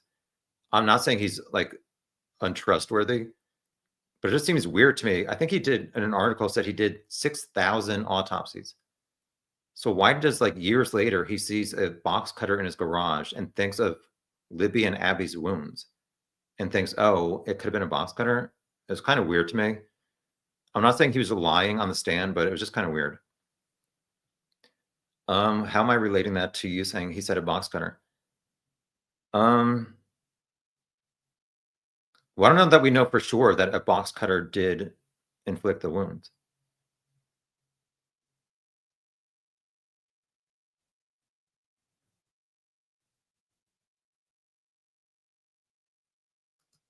Rain Blaze. It's amazing the length some people will go to protect a double child murderer and their own confirmation bias. I don't know. If you don't like people's opinions, ignore them. That's what I try to do. No, I'm open to hearing other opinions, but some people are tripping.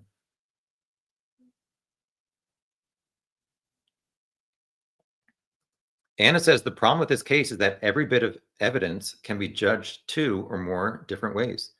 That's why the prosecutor described a melted snowman to prospective jurors. I missed that description.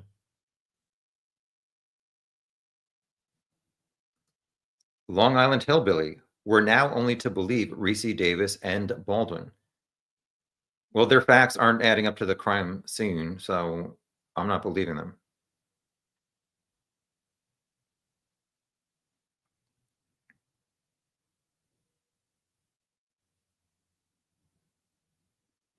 Hi, Charmaine. Nice to see you.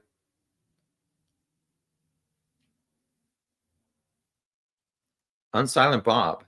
That's what the first interview in October 2022 was about, giving Richard Allen a chance to explain where he was, what he saw, etc. When he said he never saw Abby and Libby, that was impossible from what we know. Also, I think a huge issue is he said he saw three girls around noon. And police, hopefully, who knows, but you'd hope that they knew if there was a group of three girls at noon around the start of the trail. And once he said that, Liggett should have known, no, there was not a group of three girls at noon. So I think that's one of the reasons why he was arrested, because that doesn't add up to the truth. I know quite a few people replied to that saying there was a group of three girls. From what I've seen screenshots. One of the girls that they say was in that group at the start of the trail, who would have passed Richard Allen, she typed or wrote a message on Facebook saying, no, we only went to City Park to play basketball and never went to the trail. So if Rick is truly innocent and got there at noon, present who these three girls were who passed him.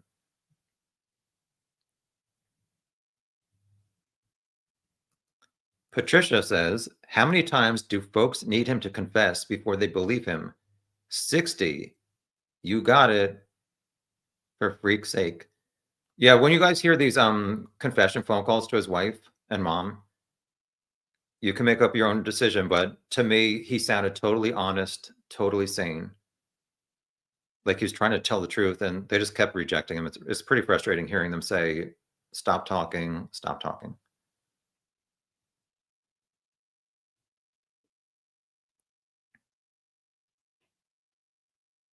Hi, Ron.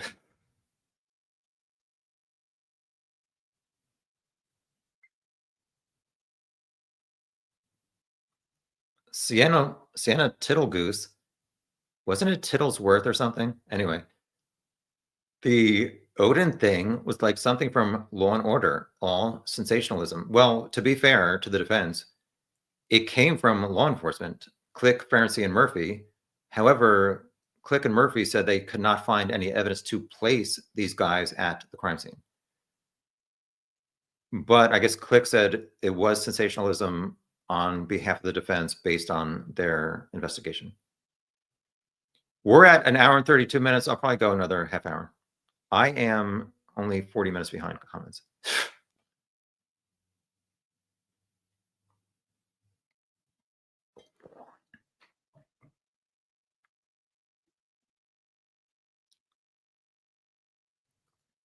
Bell Mayhem, no one was trying to prove it was the Odinist.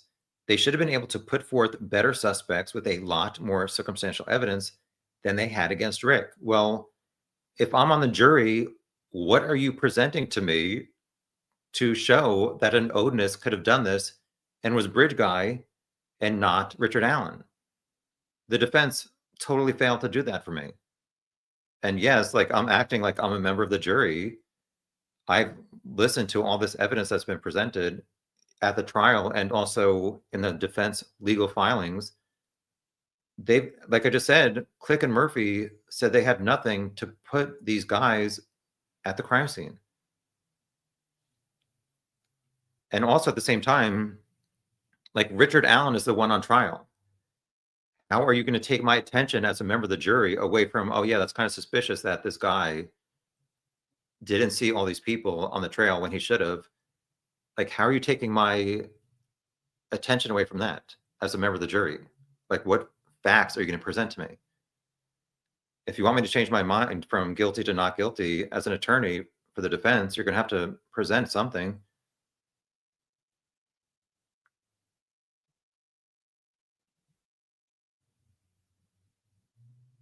Long Island Hillbilly, no known documented Odinist killings. As we were discussing before, it's like, if they're racist, why are they killing white girls?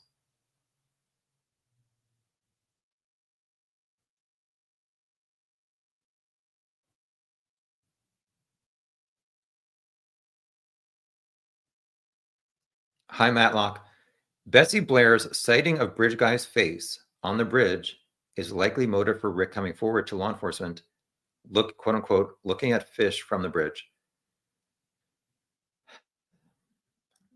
That's a good point. However, I mean, a lot of people, including the defense, say, well, Betsy Blair was the reason why the young guy sketch ever came out. That press conference was April 2019. A month before, Betsy went to police saying, I'm frustrated that this case is not solved. And you've been looking for this older guy sketch for 2 years. And I told you a few days after the murders that the guy I saw was whatever, young with poofy hair or whatever. However, at the trial, she said, what did she say? She only looked at him for a moment. His face was not super clear. And what she thought was poofy hair could have been a hat. However, we don't know what the perspective of Rick was. He obviously never said or admitted that he saw Betsy Blair at the barricade. Although she did say the guy on platform 1 looked over in her direction. She felt like he looked at her like she was not who he was waiting for or something. So she turned around. But obviously she sees this guy on platform 1, and Rick admitted, I was on platform 1 looking at fish when the creek is cloudy. So maybe, yeah, that could have been one of his concerns, that he passed these girls at the start of the trail. He saw Betsy at the barricade. He did not know if they would come into the local CVS and be like, oh, that was the guy that we saw. And if he did not come forward, it would look horrible and guilty that he never came forward. I don't know. There's a lot of what ifs in this case.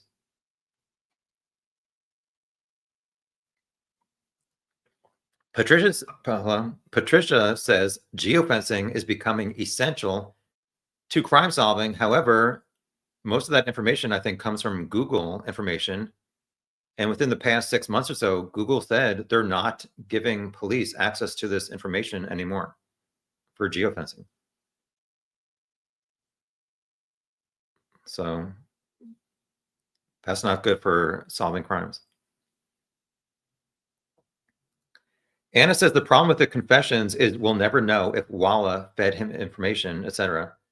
Allegedly, Ron Logan was mistreated in prison, and he allegedly confessed and mentioned box cutter. That's interesting. I know Dr. Walla followed the case, and I've said this before, like, show me where anybody online referenced a van going down the end of the Weber driveway. Last time I said that, people said, well, Michael Catt on YouTube said something about it. And I looked back and he said just a vehicle. He did not specifically say van. I know people talked about a van being seen in the area, or like maybe some guy was stranded on the side of the highway or whatever. That's not what we're talking about. We're talking about at the end of this private driveway, Richard Allen used the word van. So if you're going to say Dr. Walla said to him there was a van, where did Dr. Walla ever know that there was a van that Brad Weber drove home that day? He also had a Subaru.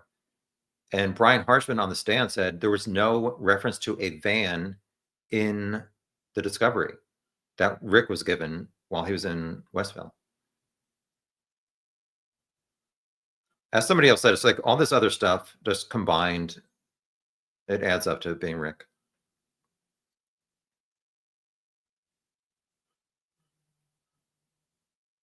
Dee Dee says Rick was confessing long before he saw Dr. Walla.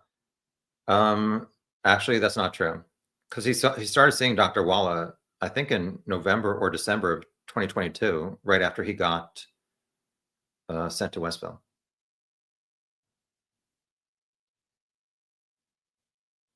Sean says, I reeled in on the north end of the bridge. There is someone standing on the bridge behind Bridge Guy. That's the old barricade. And even if you say that, like, then how do you describe Bridge Guy being seen so close behind Abby And in the amount of time when Libby's phone goes to the ground, you hear guys go down the hill. That's bridge guy ordering them to go down the hill.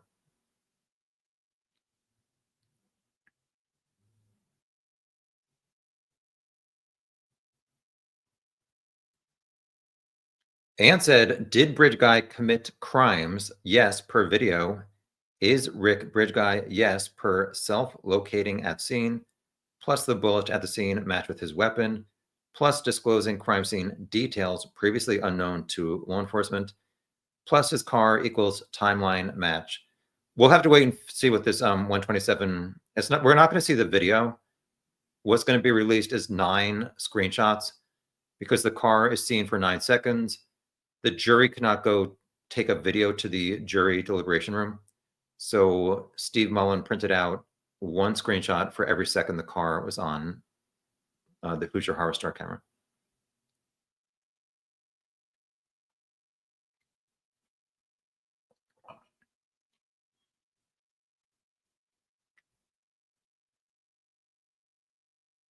Chuckleberry Finn, the girls were not really studying Bridge Guy.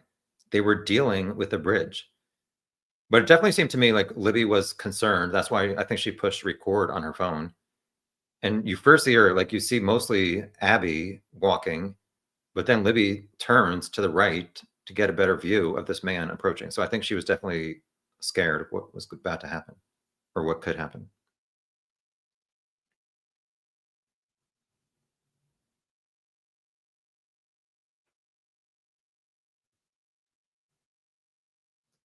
Person impersonator.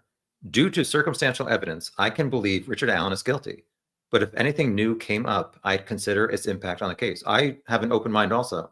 However, in 2 years of being in custody and being Rick's attorneys, plus the trial, Rick and his attorneys never presented anything to make me. I mean, I didn't change my mind until the trial after a few days to say I would vote guilty. What is new that's going to change my vote from guilty to not guilty? And I'm not saying my vote means anything. I'm just saying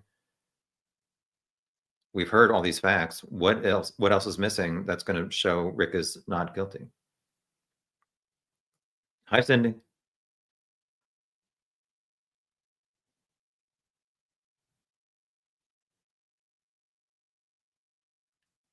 Bell Mayhem. You mean the Doolin interview they had to recreate because they lost his original lead sheet? He said he was there between those times, 12:30 to 3:30 with Doolin. They changed it, not Rick. I don't think so. Rick walked into the sheriff's station, said 1 to 3. Somebody typed up a lead sheet that was on the 16th of February.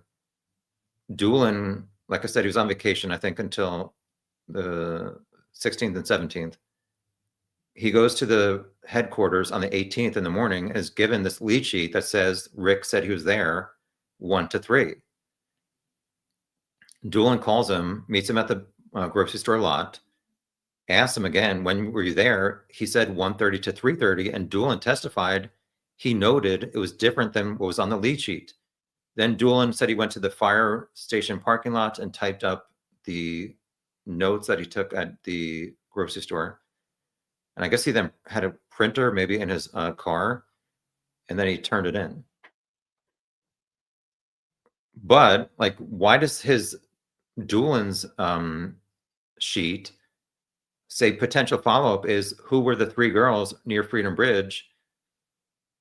What did police do to follow up to find out who were 3 girls who passed a man who said he was there starting at 1:30, according to Doolin? Apparently nothing, and that's obviously not good.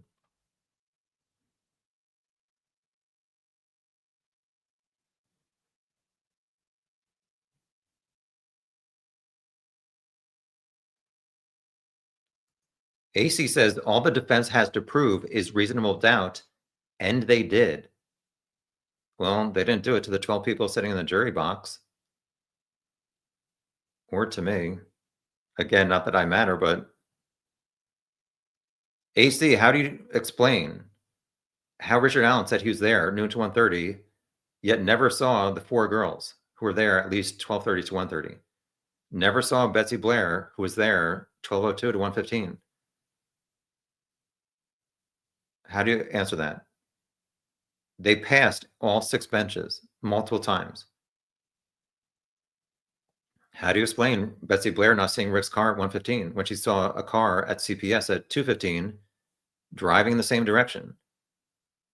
I've driven past CPS from the Mears parking lot. If there's a car there, you're going to see it. Betsy did not see any cars at 1:15.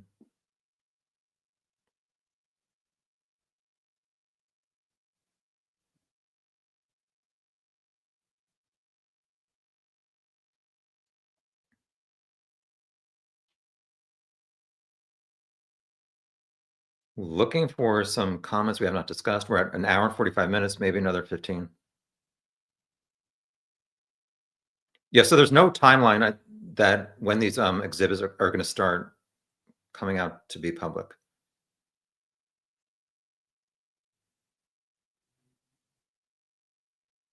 B. Rob says the defense provided no evidence that would support it not being Richard Allen. All his statements were supported by others. If you used just his words, he could be convicted.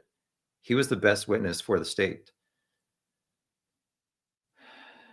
Yeah, his comments do not add up to being there at noon to 1:30. And as I said, like twice in the first 5 days, he said I was there at 2:13, but I never saw anybody. I mean, even if he was there until 1:30 to 3:30, a bunch of other people should have seen him. Nobody saw him.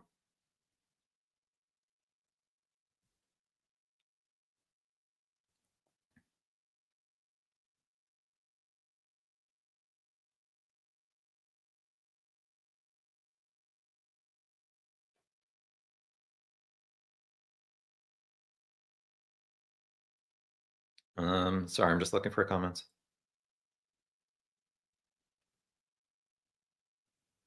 High necessary evil. Sienna says the jury found that there was enough evidence and found him guilty. Yeah, I just don't know that even if this 244 timeline, if the jury, I mean, why did the defense not even bring it up in detail at the trial? They had their chance, like Baldwin or McClellan said. To me, it does not take away from all the other stuff that points towards Rick's guilt.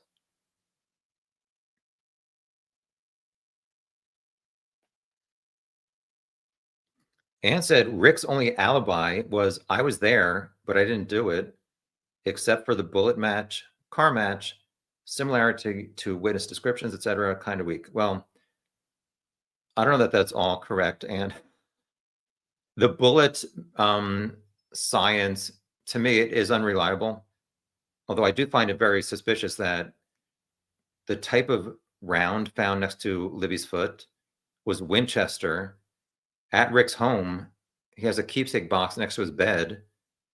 It had one unspent round that was a Winchester, but all of his other rounds were Blazer manufacturer. Why was that round in his box? Not saying it means he's guilty, but I find it suspicious. The car match, we'll have to wait and see how clear the video is. I'm assuming it's going to be blurry. Witness descriptions, some of the witness descriptions did not match Rick, saying he was tall, muscular. Like I just said before, like there's no part of Bridge Guy's body that's you really can see to show that he is muscular or not. He was wearing like baggy clothing. I don't know.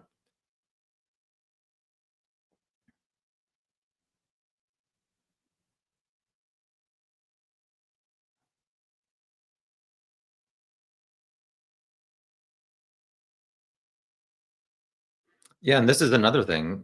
B. Rob, I wish we could somehow find his missing phone he had with him at the time it occurred. I was at the trial and they showed his October 13th, the items that were taken from his house. There was one photo that has a heck of a lot of old cell phones. In my list, I think there's like 14 to 16 old cell phones that Rick and his wife had at their home.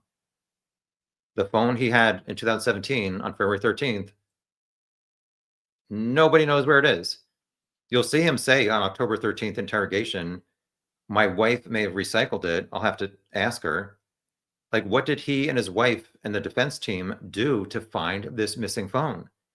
If it has data that can be extracted showing that he left and was home at 2:15, like that's the end of the case. Like it shows that he wasn't there. They couldn't find it. Like what did they do to try and find it?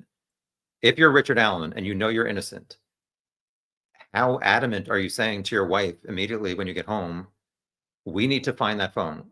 What did you do with it? Did we sell it on eBay? Contact his provider? I don't know. It seems like they did not do that because I think he's guilty. Moving along.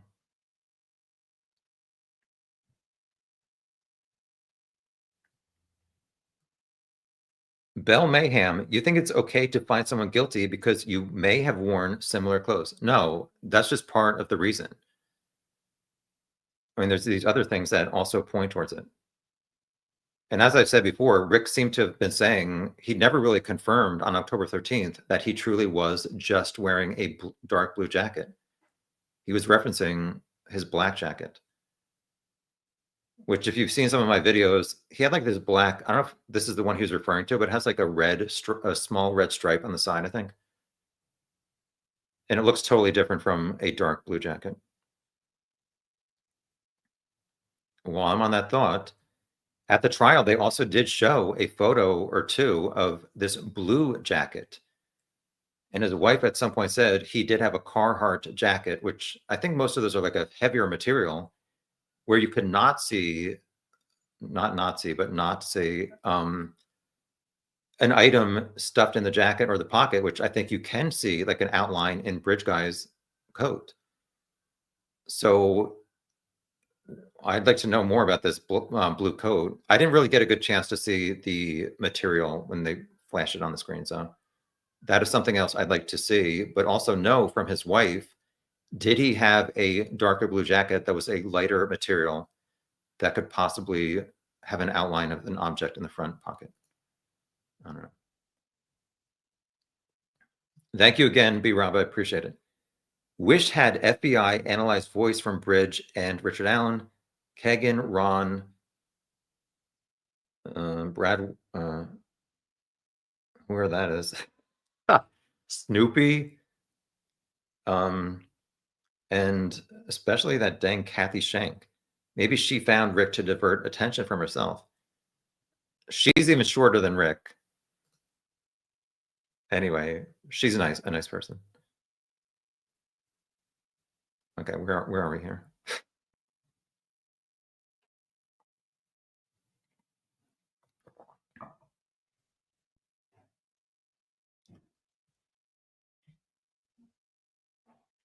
Hi, Digital. Rick gave Doolin the IMEI number of his phone. They did not need the actual device to get his data, just saying.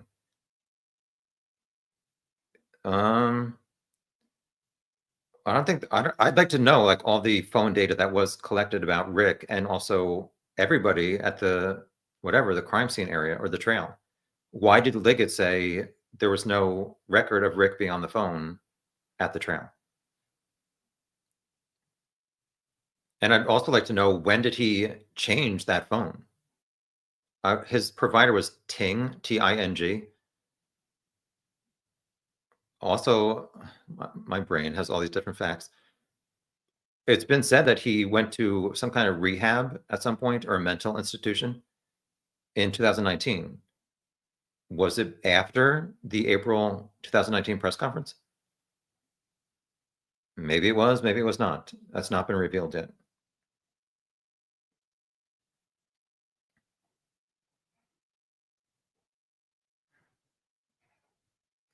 Hi, Purple Amaryllis. The bridge guy screenshot was clearly squished, and the video shows him as taller and thinner. Yeah, the screenshot definitely does look different than some of the video. However, if you're saying it's taller than the screenshot, Do you really think it's a tall man compared to Abby being 5'4"? I think the video shows he's definitely short.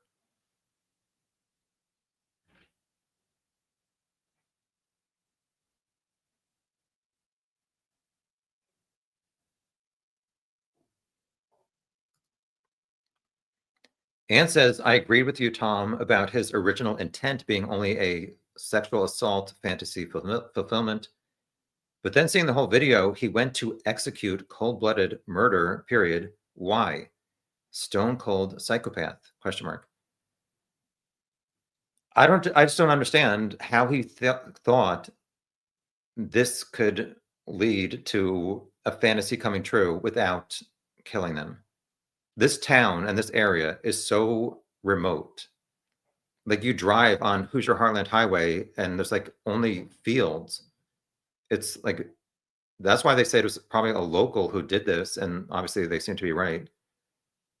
I just don't know how he could have thought he could have gone to CVS, and if he had them go down the hill and just whatever, even just get naked, how would he know that they would never come back to CVS and recognize him? Not sure. I believe he said in his confession that he killed them to save himself, essentially saying, if I did not kill them, my life would have been over because they would have had me get arrested.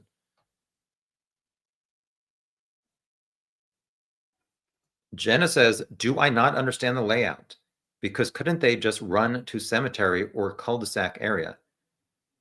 First of all, it seems like he had a gun pointing at them, and that's very intimidating. They were on the south side of Deer Creek. It was mid-February. Obviously, they would want to get away, but who knows how easy it is to run across a cold creek, and the cemetery is like fairly far away from that. So no, it was not very easy to get away. AC, yes, my channel is open for everyone's opinion. Hopefully, I mean, if people are saying why they disagree with you, hopefully they're being polite.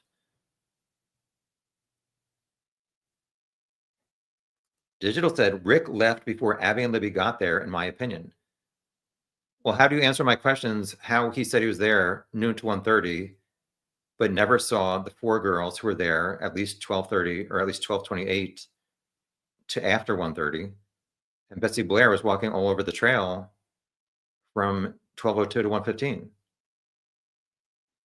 How do you explain that?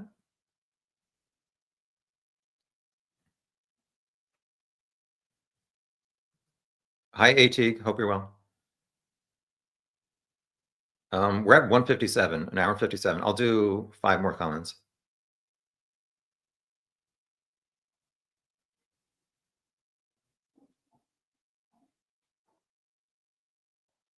Long Island Hillbilly, you saw Rick's interviews? He seemed guilty in the interviews to me. I'm being honest, I would have mostly believed him, Rick in his October 13th and 26th interviews. 4 more comments.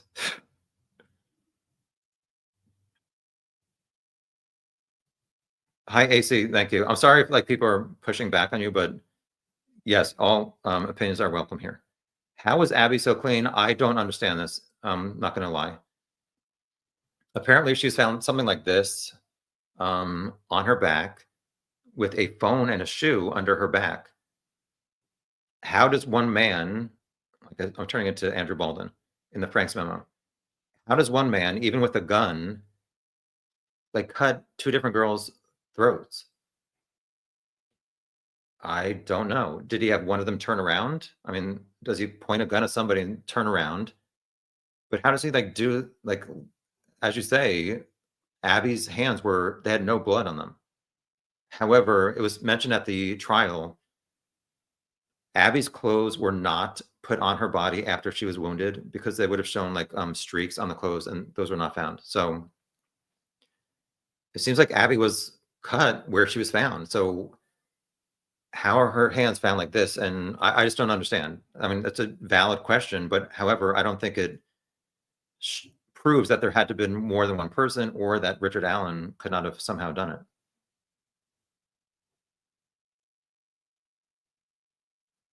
Hi, Delphi dummies. I really haven't said anything too dumb today.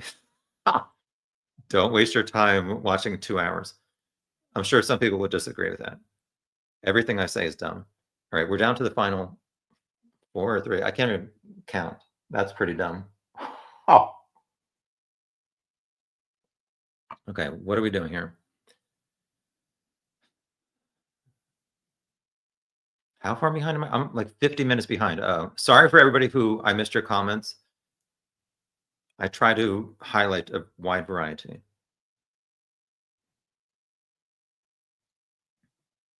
Jenna asks, was there a fingerprint lost in this case? There was some kind of rumor about that.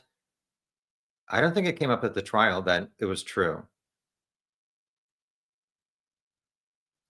B Rob, did you say before the voice on video seemed to match the interviews we haven't heard yet? I did not say it in this video, but or in today's chat, but I have said previously. I have a burp coming. I'm trying to avoid it. So I was in the courtroom. They were about to play the October 13th interrogation video. I wrote on my paper, does he sound like Bridge Guy? Yes or no? During the October 13th video, I circled yes, Bridge Guy, or sorry, Richard Allen's tone of voice could be Bridge Guy. However, the October 26th interview, to me, it wasn't as obvious. And when I hear like this original video that just came out, the 43-second video, I don't know, like I want to hear more of these interviews where I can listen, where I'm not like taking notes. I'm just like listening to the quality of his voice. So I've not said like a final determination, like I'm 100% sure that Rick's voice is Bridge Guy. I know Brian Harshman, who listened to all of Rick's phone calls, he said he's pretty sure that it was the same person. However, like a man who goes to the end of a bridge and pulls out his gun, trying to intimidate 2 girls to go down the hill, that tone of voice is obviously different when you're answering questions from a police officer or calling your wife and mom saying, I did it, repeatedly saying, I did it. No, I'm not lying. I did it. So, yeah, when these phone calls come out, I really can't imagine a lot of people, which I shouldn't even be saying that because there's a lot of opinions in this case. I can't imagine anybody hearing these like 6 or 7 confession calls and thinking he sounds like he's out of his mind and lying. He seems very sincere to me and not crazy. 3 more comments.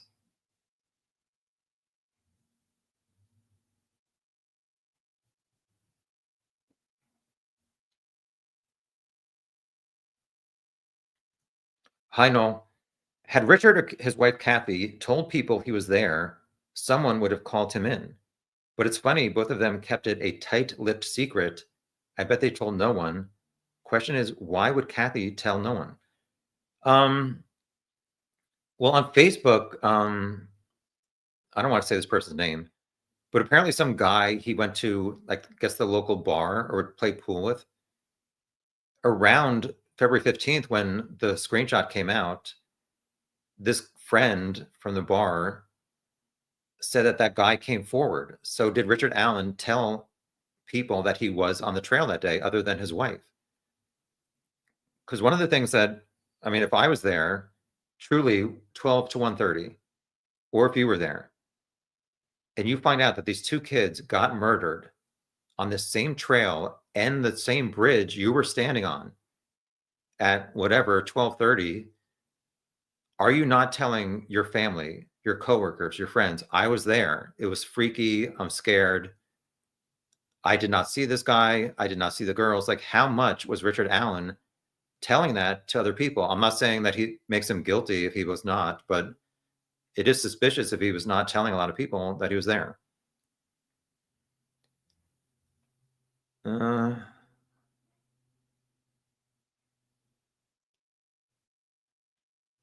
2 more. Sorry, I'm missing all your comments. Like I said, let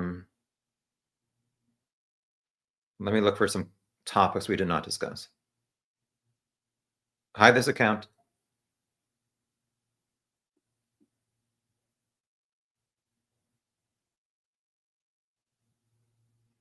Hi, KCL. Yes, I do. When he says guys go down the hill, right as he says hill, I hear the gun going back and forth, the top slide. I turned it up high. I did not hear an unspent round fall onto the rocks below.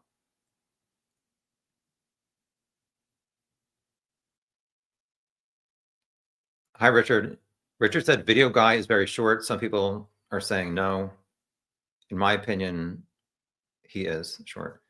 Purple Amaryllis, Rick is 5'4". Well, during the trial, Dan Doolin said on April 1st, 2017, whatever, a month and a half after the murders, Rick logged on to the fishing website to renew his fishing license, and he changed his height from 5'4" to 5'6" on April 1st, 2017.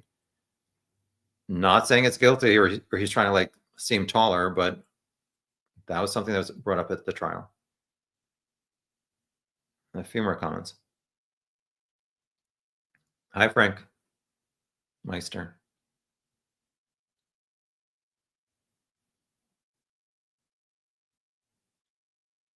Yeah, Sienna, I agree, and I'm open to other people's opinions, but I don't know how you can see that man in that video, the 43-second video, and think that's a tall man. Sorry to anybody who does, but I do not.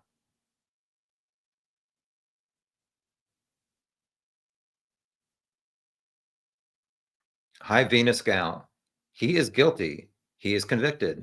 It causes no doubt. If anything, it helps. Oh, I guess you're talking about the video. Well, it seems like there are some people who still think he's innocent and wrongly convicted.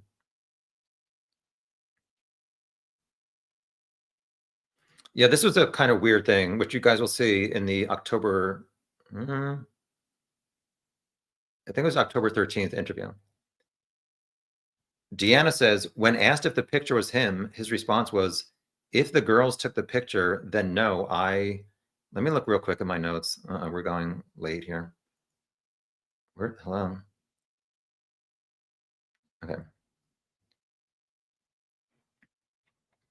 Took the picture.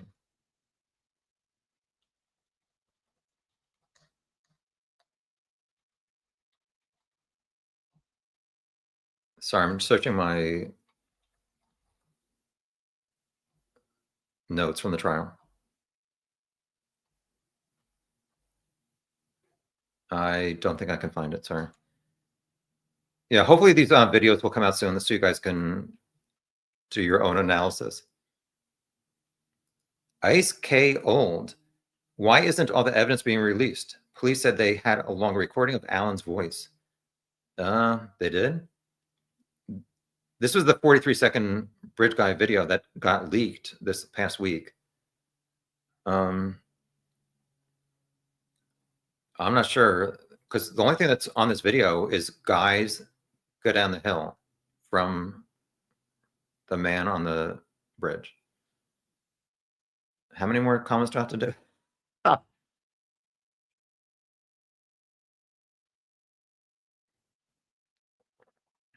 Bell Mayhem says Rick already did stand up and did the right thing by going to law enforcement. He gave information, talked to them whenever they asked. Well, he stopped talking to them on the 13th and 26th and said, arrest me, and put his hands out. After how law enforcement turned everything on him, I may be hesitant to get on the stand too. Well, look how good that did him. He's in prison for the rest of his life. There's no way I would just sit at the defense table and keep my mouth shut if I'm falsely accused of killing 2 kids. Why are we still going? I need to move on with my life.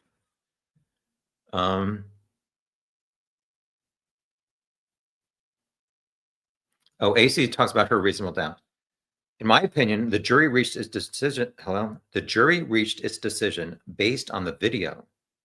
The state said the video said gun. I did not hear any gun. I didn't hear any gun racking, so my opinion is reasonable doubt. Well, what about the things that I think make Rick guilty? How would we debate this in the jury room? Him not seeing people who are on the trails, them not seeing him, this 127 video, which apparently has a car matching his, going towards CPS, showing he arrived around 1:30, not going away. him using the word van to describe a car at the end of a private driveway. I don't know, there's a lot of other stuff. And also him repeatedly saying on the phone to his wife and mom, I did it. No, I'm not lying. I did it. And they're just like, stop talking. All right, 2 more comments, then seriously, we're done. People in Europe need to go to bed. How far back am I? I'm still 40 minutes behind. Sorry if I didn't get your comment.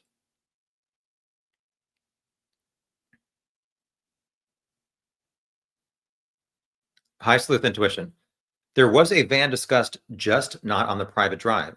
The van discussed prior was on CCTV footage near Packers. Well, I showed that in my first Delphi video. I wouldn't call it a van. It was like a work truck.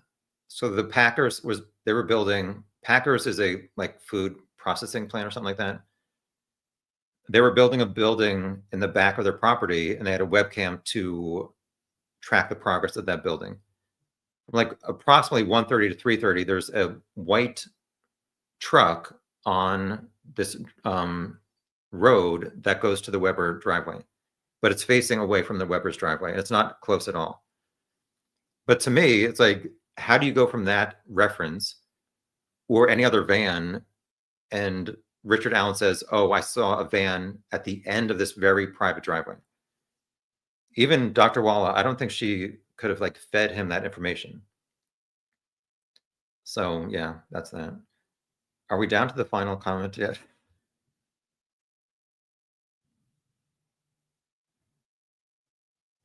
I'll do one final comment. Let me just scroll down here.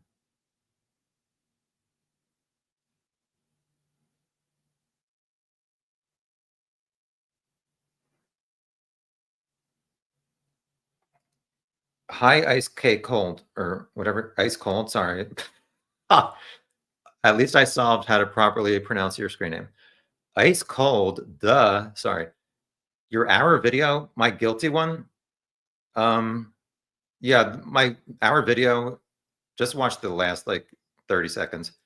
All right, maybe I'll do like an edit that's really short. I'll do one more comment. Sorry for everybody who has better things to do, and you're like, Tom, wrap it up. All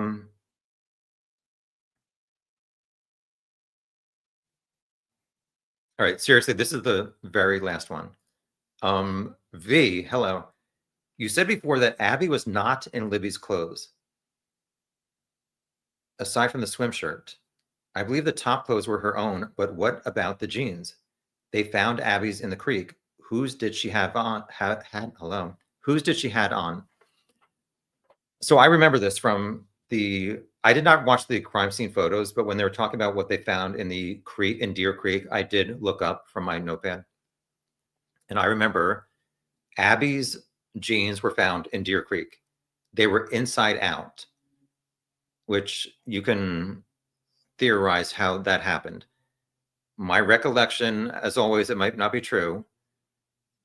The photo I saw of her jeans, like as I'm looking at it, they're like inside out, the legs.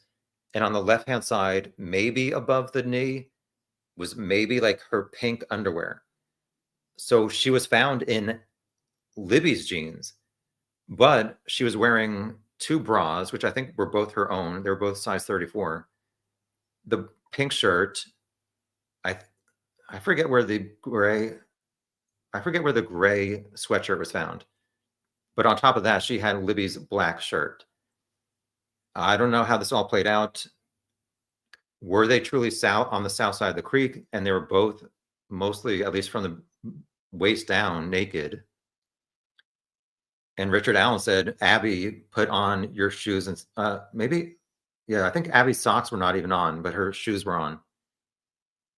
I don't know how this all played out, but from my recollection, yes, Abby's jeans were found in the creek, inside out, and her underwear, I believe, was on, like, stuck. Like he said to them, he ordered them, maybe pull your pants down. And Abby was wearing skinny jeans. I guess that's why they ended up inside out. Don't know how this all played out. Don't know what's next in this case other than these exhibits. You guys can finally hear and see for yourself and make more informed decisions on whatever conclusion you currently have. So I will do some more live chats or videos once those things come out, those exhibits. Not sure when the full appeal is going to be released by the attorneys Lehman and Uliana. I'm sure I'll do some kind of video at that point. That's it. That was 2 hours and 15 minutes. Thank you all for joining. Thank you, people in Europe, for staying up late. Good day to Australians and New Zealanders. People in the US, be careful with these storms going around. Thank you to B Rob for your generosity. You two bad actors, thanks for being a member for 4 months. All my other members. And we're done. Sorry, I have things to do.